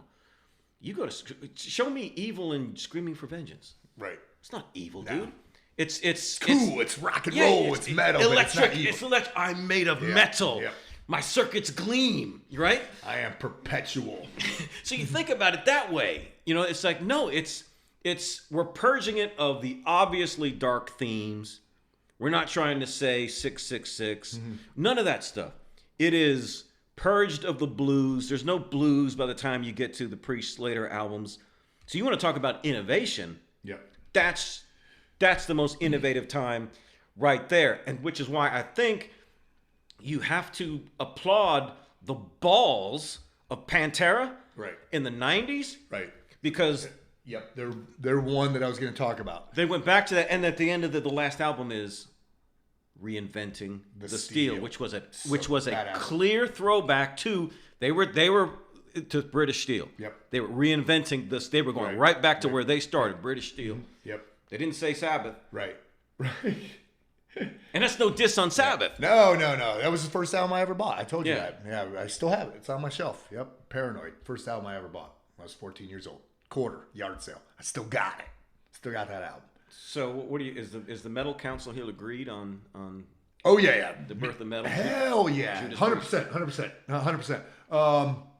And I'm a big Black Sabbath fan. That was my introduction to metal. Right. Black Sabbath. Right. And then I discovered Iron Maiden. And then it was Judas Priest. Right. And I was like, holy shit. And I discovered Judas Priest during Screaming for Vengeance. So I had to go back. Right. And What a badass catalog to go back to. Right, yeah. And it got better as I got back. And then Screaming for Vengeance was like, how do you get any better than that? Yeah, I don't know, dude. And then their last album, Firepower, they're still doing it, man. They're still freaking doing it. But I heard a new one that I haven't heard. It's not Firepower or Lightning Strike or, but it's one that I hadn't heard much, and I went, holy crap, that's another one off their new album that it's so freaking good. But we could go on and on about what was the other part of that question was what bands or artists were doing something no one else was and spawned metal. Yeah. Well, there's a bunch of bands that were doing something else that nobody else was. Like the first time I heard the Van Halen 1 album, I was like, oh my god. Yeah. The first Pantera. There's a lot of bands who were doing. But I would say Metallica, another Iron one. Maiden, Yep. Priest, all the usual. Right. But the debate I think will live on forever between who is it, Black Sabbath or Judas Priest, and I think it comes down to how you define it and who you're a bigger fan of. Yeah, I define metal as a musical form by the purging of the blues. Right. Yeah. Right. Cool. So there's just no blues in it, and you get that in Sabbath. So it's not metal because it's all blues riffs. Yeah. So it's I think you got to say Judas Priest. The metal that we know today, when you hear somebody go what, that's Judas Priest. Right. It's always going to be Judas Priest. When Bruce Dickinson came along, again, everybody's going to say, well, he sounds like a Judas Priest. Sounds like a Rob Halford. Jeff Tate comes along, Queensryche. Yep. Again, it sounds like that. Yep. And he's the metal god. Yep. Who else are you going to call the metal god? Don Dokken. Yeah. I was talking to Metal Mike, our buddy Metal Mike Klesiak, who was Rob Halford's lead guitar player in Halford. And so we were talking about this very thing, and he was talking about the metal god. He goes, brother, only I can't do his Polish accent, but only the metal god. You know what I mean? He's on Instagram posting cat videos. Right. And only pictures of him wearing bunny ears. Yeah, he said only the metal god could do that, and people still go, damn, that's metal. Right. You know, so ridiculous. But I one of the things I said to him, I said, Metal Mike, you know, me and Mac talk about Halford all the time, and we don't ever talk about fight. Right. Nobody talks about fight. Yeah, I love fight. Though. You know what I mean? But nobody talks about it. So I said, I think sincerely, I said, Mike, your time with him, with those few albums that you guys did, are like, it's almost, we talk about it and celebrate it like it's Judas Priest. Yeah. You know what I mean? We because it really had that kind of sound, and so again, that's emblematic of the power of the band Judas Priest. And again, so like you said, with firepower, you know, to be able to put out that kind of album now from that band, shoot, and they're working on another one, bro. Yeah, man, I know, I saw that. Damn. Yeah, and Mike, we started the conversation. He goes, yeah, and I'm not in Judas Priest yet, bro. Right. I'm like, well, you should be, man. Yeah. But I showed you the picture of my good buddy Mark Lopes, who sings for Ross the Boss, played with KK Downing at That's freaking. cool. Damn, dude. Yep, that's cool as hell. Okay, number 7. I'm 51 and work out 6 days a week. I have lower back pain for at least 3 days after I perform twisting exercises. I noticed that you do a lot of twisting trunk rotations. Well, it's transverse plane, right? That's right. Especially with resistance bands. Can you recommend any type of entry-level exercises that will build the muscles that support the lower back and will lessen or eliminate the pain? All right, so you got to continue doing transverse plane stuff. In the transverse plane lives ass-kicking and life-saving. Now, what you enter is kind of a vicious cycle of events.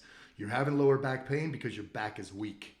But you can't work it out and make it stronger because you have lower back pain. So, number one, the first thing is 6 days a week. I'm not sure if you're doing too much. 51, you might be, but I don't know how intense you're going. So, I really don't know. Number 2, reduce the amount of rotation. Right? Keep that up, because how you alleviate that back plane is by doing transverse plane, emotion, resistance. But you can't go to the point where I get these words confused sometimes. Not exacerbate the situation. Exacerbate. Make it worse. Yeah, the situation. So just reduce 2 things: the amount of resistance and the amount of rotation. But you've got to keep doing them. And then I don't know if you're following my stuff. Oh, you are. You said you noticed that I do them. Anyway, that's my best advice for that right there. Because I don't know how intense you're working. You said 6 days a week. I don't know the length of time. I don't know if you're doing like Olympic type of lifts, if you're doing deadlifts and that kind of thing, and if you're doing them wrong, if you're not keeping a neutral spine. So reduce the amount of tension, reduce the amount of rotation, but keep doing them. Okay, so let me ask now, does it make a difference if this is muscle and or bone? That's right. That's what I wanted to say too. And that's the other thing I don't know. Okay. Is this muscle or is it bone? Do you have, like, are there discs? Disc issues. Yeah, right? do you have disc issues or is it muscle? I'm thinking, usually when I think lower back pain, I think more muscular. Right. Because guys have weak lower back. Could be how you sit, your posture, and all that stuff. You could have a muscular imbalance, man. Your pelvic could be out of whack. Well, as soon as we hit that, like, late 40s, early 50s, we run into those muscular imbalances. Another thing you can invest in is see an athletic trainer. Not a physical therapist, but an athletic trainer.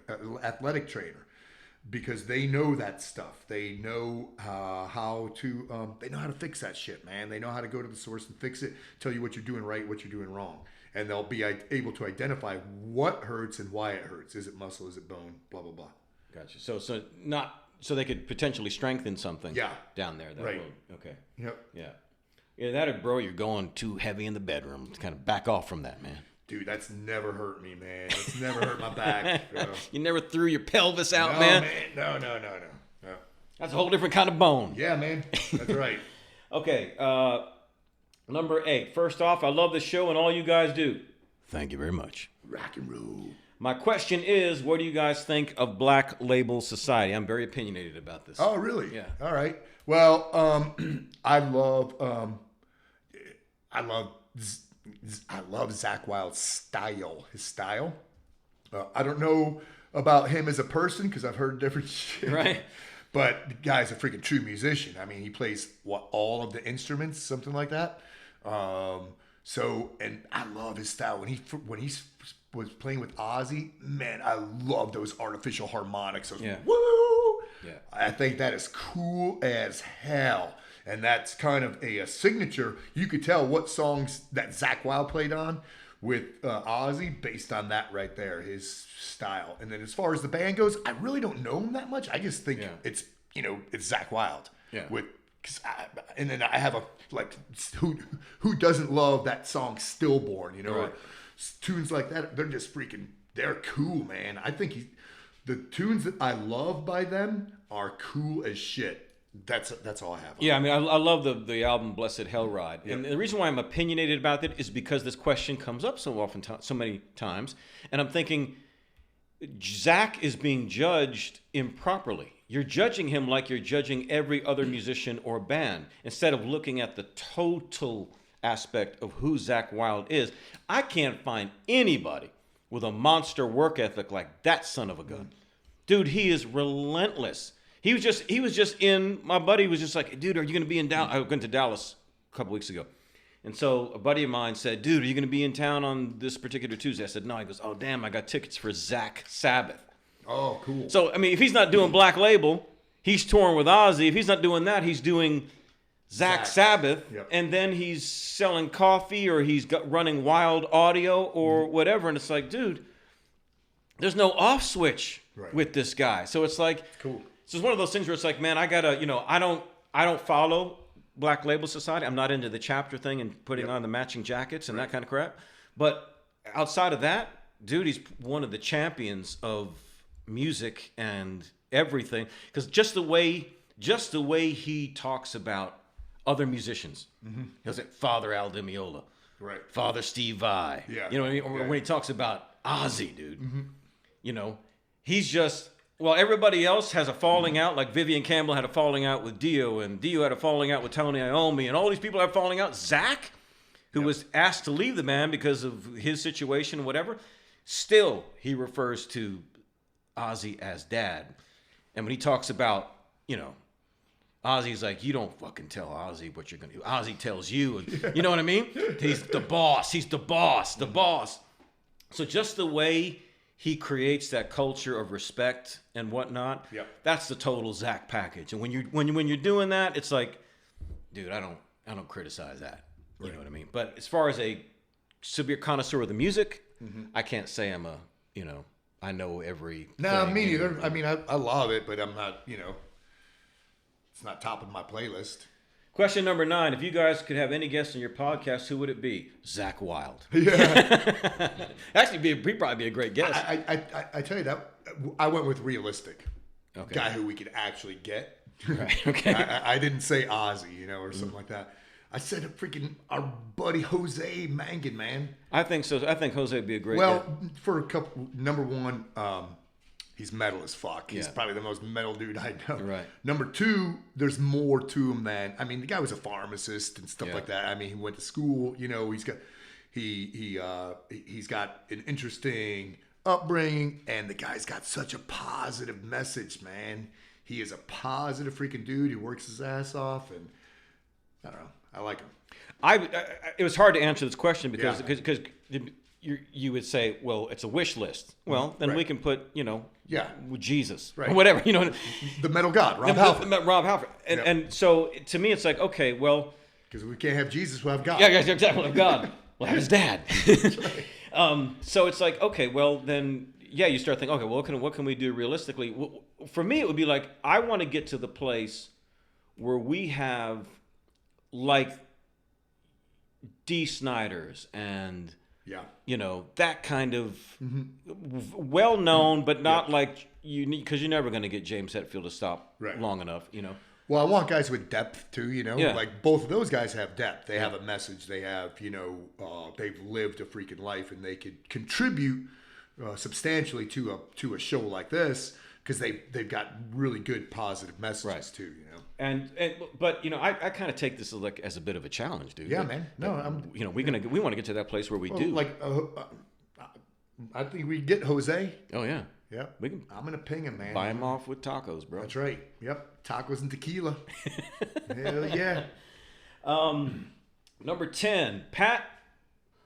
That's you. Yep. What have you gotten in the habit of telling yourself inside your mind to get yourself out of a mental and emotional? Isn't that funny? We talked about that. Yep. There's a couple things. One is I like mantras I like my own mantras, stuff that I invent. And I think I've talked about this one on the show, that Jerry Rice saying. Oh, yeah. And it's great. It'd be good. I don't even want to, thought about putting it on the wall, but I'd rather say it to myself. Yeah. I'd rather say it because if I put it on a wall, I'm just reading something and it's going to become kind of commercial to me. It's going to become benign. Yeah. It's just going to be there. But Jerry Rice, the 90s football player, had this saying. Somebody asked him about work ethic, and he says, I'm going to do today what others won't so I can do tomorrow what others can't.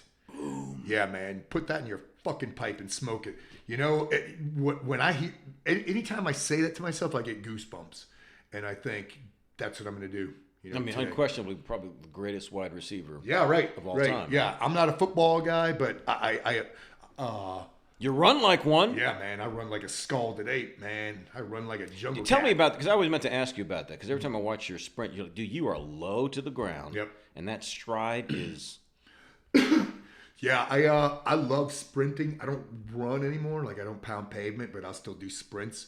And it's getting toward fall again, so getting cooler, but I'm going to start doing 400s again. Okay. So last year, my 400 time, 56 seconds. Wow. That's the equivalency of like high school varsity track. No kidding. Yeah. I mean, they're doing like 53s, 54s, really, I think. But, doing punt returns, bro. Yeah, man. Yeah.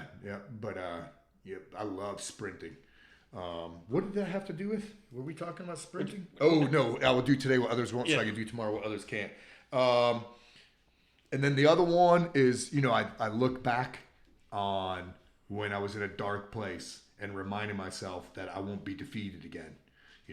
Don't be defeated. Don't capitulate to darkness. Don't be subservient to those bad seasons. Yeah. I want to go back to what Mac said about the mantras, because that is so key. What I teach in my coaching groups is I want them to keep, like I have my phone out here with the note feature. Mm-hmm. Find the areas where you stumble the most, whether it's anger or depression or negativity or anything. I mean, something that's a common malady. You find yourself getting in these mind traps. Yep. And you need to have pre-written things that you say to yourself during those times. Mm-hmm. So that throughout, because what's important about mantras is it's not you getting away from activity to where you can focus and think a particular, proposition in your mind, because you can't. You've got things to do. Mantras are helpful because once they're recited, you can recite them and do them as you're going about your activity. Right. And, you're not having to pull yourself aside and have a pep talk with yourself. You're just keeping yourself always in that frame of mind. These things need to be repetitive. If you just kept saying, I'm a badass every day, I'm a badass. I don't give a half-assed effort. I always get it done. I'm a badass. I don't give a half-assed effort. I always get... If you just said that to yourself throughout the day, you probably get more shit done. Yeah. It's as simple as that. And you crowd out the evil. There's no room in your head for negative talk. But people don't regulate their minds. So it's like having a dog that's not trained. And if you're going to train a dog, you need that choker chain. So as soon as it veers off, you pull it back. As soon as it veers off, if you let it go smell the flowers, you'll never train the dog. Right. You want to train your head, you got to bring it back when it starts to veer off. Don't wait for it to be entertained in negativity for the next 5 hours. Well, I can't control my thoughts. Well, you can worry all day. You do that, no problem. You can keep your problems foremost on your mind while you're working all day. Well, then let's just switch it around. But I think the mantra thing is absolutely key. Number 11. Well, I'm a fairly confident person. How would you recommend building additional confidence while maintaining humility? I like to put myself out there more, but I struggle with fear of becoming arrogant or not well liked or received. God, we just talked about that, dude. I flirted with fuck what everyone else thinks attitude, but find this difficult as I see the value in having a good reputation. This comes from my upbringing, conditioning in a religious family, church, and internship setting. I present well, but internally feel like a pushover a lot of the time, especially with dating. I want to build my confidence from the inside out. I'm currently training traditional and Brazilian Jiu-Jitsu and have just begun the process of joining the Army Reserves in my city. Any advice would be massively appreciated. Y'all are fantastic. Inspiration, don't suck. Dude, man, that was a tough one. I read through that a couple times, and the hard part about this is without knowing this guy, without talking to him face to face, because I get a really good read off of somebody when I'm talking to him. You know, body language, their demeanor, all that shit. One of the things, bro, that you are confusing is confidence and cockiness. Two different things. Yep. They're two different things because cockiness doesn't resonate well. Right. That humility thing, cockiness. Confidence and cockiness are two different things. Like me, I tell myself or I tell other people, and it's not cocky, but I ooze confidence. I feel freaking confident, and it's a feeling because of, and I'm not cocky though. I don't think I'm fucking better than anybody else. Right. You know, no way. I'm just some dude. Right. But I am like you, same, ultra freaking confident. You're 7 feet tall. Right. You know, in a 5'6", what are you? 5'7". 5'7" body. But and a half. Yep. And I'm 53 and a half. One of the things that you're doing right is the working out thing, because strong body, strong mind. When I'm fit, and I don't mean you have to look muscular. You don't have to project it, you know, upon others, because that's cockiness. That's humility. That's vanity. But if you feel fit, if you feel like if something bad happened, I could sprint my ass up and jump over that wall. I could help that lady out of a burning car. I could lift these kids up and run with them. I can live till I'm 110. Right. You know, if your fitness and confidence to me are like hand in hand. The more fit you are, the more confident, the better you perform, which goes to like the dating thing and all that stuff. Now, the pushover, especially with dating, is a different thing. That's a little bit different, because some guys are just pushovers, man. I mean, I fucked up in relationships because I got, you know, smitten for the wrong freaking reasons. Right. And then I wasn't even being myself. It took me a while to find the right woman who allowed me to be me and the best me. And then we make each other the best uses, which is freaking cool shit. Not everybody has that opportunity. But let me see. This is a lot of question, man. I think if you let's go back to the starting point. I'm a fairly confident person, but additional confidence. So he's obviously struggling in some dating and whatever. So it's like, okay, well, then the thing is, there's some inferiority complex. Yeah, because I have to question the premise. I flirted with the fuck everybody else, what everybody else thinks. Yeah. So that's inferiority complex. Exactly, and it's what Max said. You're misconstruing the ideas of what confidence versus cockiness. Yep. In other words, you think to go to the next level means there's the danger of being cocky. Right. No, it's the danger of enhanced performance and the like. Now, if dating session and what have you, the dating issue, that again comes back to confidence. Right. It's still a confidence issue.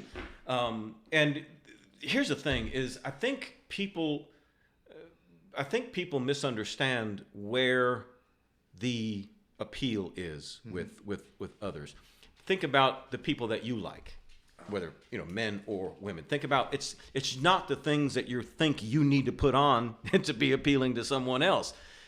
It's really more simple things. You appreciate people who are friendly, who engage in conversation. You know what I mean? Who are helpful, who have a positive outlook, who are funny. You know what I mean? And great conversation. They listen. Yeah, man. You know, those are the simple things that, let me tell you, there are so many douchebags out there. Dude. Women are starving. They don't want some superstar. Nope. They just want somebody who it's not a ticking time bomb with them. Right. You know what I mean? And but the confidence is not just a confidence in yourself, but a confidence just in life. You don't trip. Right. Confidence in life. And then I could go on and on with this, but it would require like a counseling session. Yeah. Because the other thing some people need in their life are small successes. I agree. Yes. Little victories, man. Yeah. Little victories. And some of those could be self-improvement, like a lot what you said. Like, for instance, are they good conversationalists? You know, Right. can they contribute meaningfully to a conversation without turning anybody off? Right. Sometimes that means keep your fucking mouth shut because you can't. Right. Some people have no gift of oratory. Right. So you know what? Keep your mouth shut and smile. Another thing that's to me is confidence, cockiness. A confident guy will smile and nod to people. Yeah. You know, a cocky guy who thinks he's confident will walk smugly and not do Yeah. it. He'll peacock. Yep. He'll peacock. Yeah. Yeah. Yeah, it's funny. So I would need. I would. Yeah, I would love to sit down. We'd love to with sit this down guy. and talk to Yeah. somebody like that to find out whether there is because he's obviously recognized some voids, some flaws, Right. Which is a good thing. You know, good. it's a good thing. Otherwise, then you're hubris and you think your shit don't stink, and you're never gonna freaking make any improvements. Right. But what we said on the podcast before is me and Mac are so confident we'll drive minivans. Yeah, I do. Yeah, You know what I mean? Yeah. Fuck. Because I drive my scooter to get mail, bro. In my Ranger pants. well, there you go. Well, see, and that's the thing is I've always called it a and I have the religious background. I called it a sanctified I don't care and a healthy I don't give a damn. Right. Okay, sanctified I don't care and a healthy I don't give a damn. In other words, it really doesn't. But in other words, so much so that I'm not thinking about the fact that I don't give a damn. Right. That just the thought doesn't enter my mind. You know what I mean? Yep. I recognize that I'm in this journey of life, and each and every day I'm going to meet new people and new things, and I'm going to encounter people. I'm going to have great times and whatever. So that's all of the things that What are you eating? My dogs are inside. we're watching dogs off camera here. Ugh, never mind. He ate the other dog. Yeah.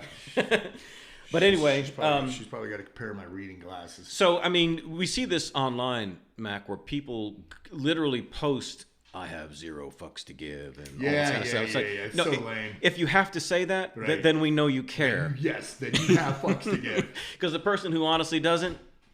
Right. They don't post that. Yep. You know what I mean? Yep. They're posting them and their wife out for coffee. They're posting their kid's birthday party. Right. They're the ones. Now, all the They're while. the ones who have yeah. 0 fucks to give. Yeah, and Rob Halford wearing bunny ears. bunny ears. Yeah, he's the one who has Pink 0 bunny fucks to ears. give. Yeah, he 0 could care fucks. less, and he's the metal god, dude. That's He's not right. trying to. He literally does not care.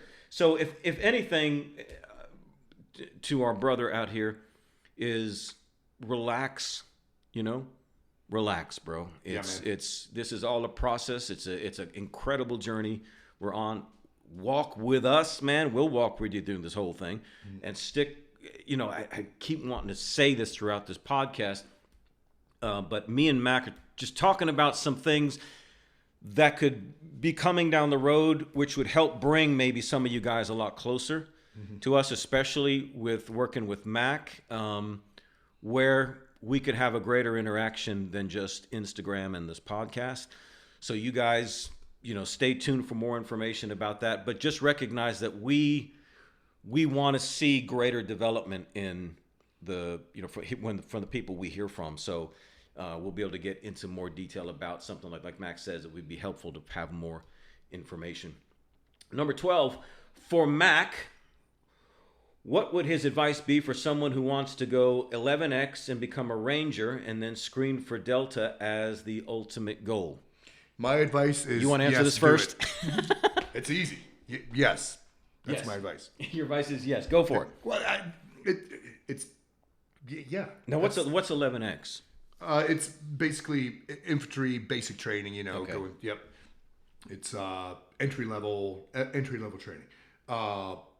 Whenever I get notes from dudes saying, "Hey, I'm thinking about joining the military. What should I do?" I always tell them, "Man, go 11 Bravo, and then with a contract to Ranger Battalion, get to Ranger School, because it's the fastest road to badassery Right. in the military." Yeah, you said that several times, Yep. man. Yep. Yeah. Absolutely. Don't think about it. The thing is, you don't want to go a couple of years. This guy's probably, I'm guessing he's probably in his early 20s. Right. He's not 18. Right, He's not just right. graduated from high school. But you don't want to get into your early 30s and start having regrets. Yeah. You don't want to look back and like, dude, and freaking, I could have been all state, man. I bet I could throw a football over that mountain. What's his name? Uncle Rico. Uncle Rico. And he throws a steak at him. Yeah. Could have been all state. You ever learn anything about time travel? Oh, yeah, I looked it Find up. your soulmate. Oh, yeah, I've done some research. One of the best movies, bro. Dude, freaking One of the best freaking movies. That's Napoleon Dynamite, for those who don't catch the references. For CJ, and I think this one would almost be for Mac even more so, because it has to do with something. You went through this, Yep. right? So what are your tips for maintaining or improving your mindset while enduring a long break from training because of a surgery? Mac, I think you need to speak to this, dude. Yeah, well, I think it's pretty easy. Sort of. I don't know how old this guy is. Okay, yeah. With a lot of guys, they say, yeah, they're when they contemplate surgery, easy thing for me is, bro, get it done, man. You got youth on your side. I was telling them, get it fucking done now. Don't wait until you're in your 50s. Right. I mean, if you got a freaking, blown ACL or a herniated L5S1, get that shit done, man. Docs nowadays can freaking patch that shit up. You'll be like an outpatient, Right. And then the recovery isn't that long. That's what you got to remind yourself too. That let me just do the PT that's recommended from the doctor, physical therapy that is prescribed to me. Let me do that for however many months, or for like I had reconstructed knee, ACL, center patella tendon, right shoulder, left bicep, L5S1, 13 broken bones. So I've had a lot of setbacks during that time. But that's what I kept telling myself. This is just a setback. That's all it is. It's just a setback. And in the interim, what I can do is I could read a book, or I can get on a stationary bike if it's my shoulder, and maintain some cardio. If it's my lower, I can do some kind of upper body rowing, or hell, I could do freaking isolation curls, man, and get some huge biceps or something like that. But it's pretty easy. You got time and youth on your side. Get that shit done. Yeah, and I would have said the part with what Mac referenced about reading a book and these other things. In other words, be productive. Yep. Find other areas of personal growth, that you can exceed in. So in other words, the point is to always give yourself reasons to feel good about yourself. We don't just want to blow sunshine up our ass like we said before. I'm still great. No, if you say you're great when you do great things. Don't condemn yourself if you haven't done the great things, because that doesn't help you get anywhere.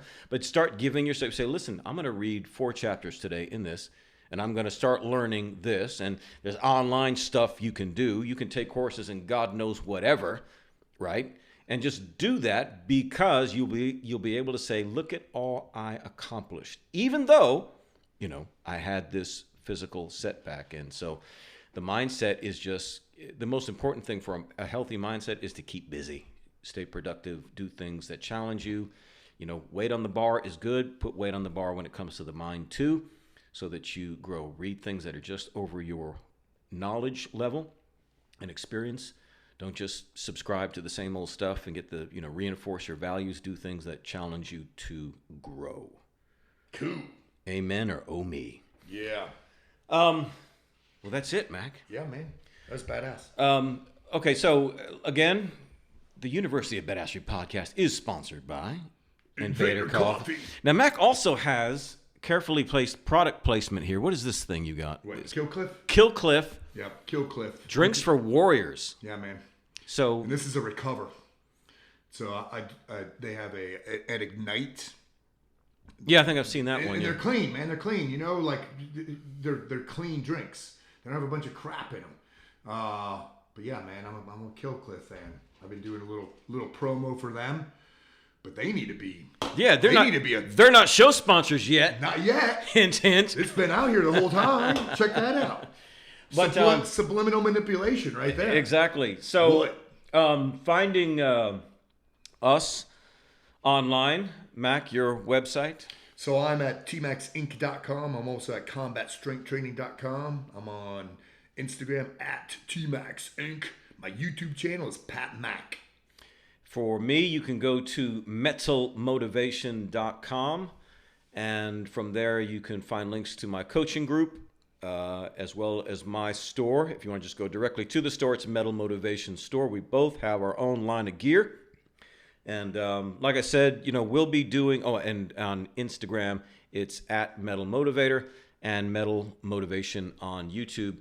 But if you guys want to go to the next level mindset wise, and you've been listening to the podcast for some time and you're jiving with what we talk about and you want to learn more, we've got more coming. We're going to talk more about that, but I just want to put that bug in your ear. We're trying to come up with a way to bring all of you guys a lot closer to what we do. And we want to make an impact, man. Yep. On our limited time here on the planet. So that's it, man. Cool. You excited, Mac? Yep. I'm excited about all of it. What we're going to do. I'm excited about going and having a beer with you too. So right on. All right, guys, that's it. And remember, whatever you do, don't suck. Metal up.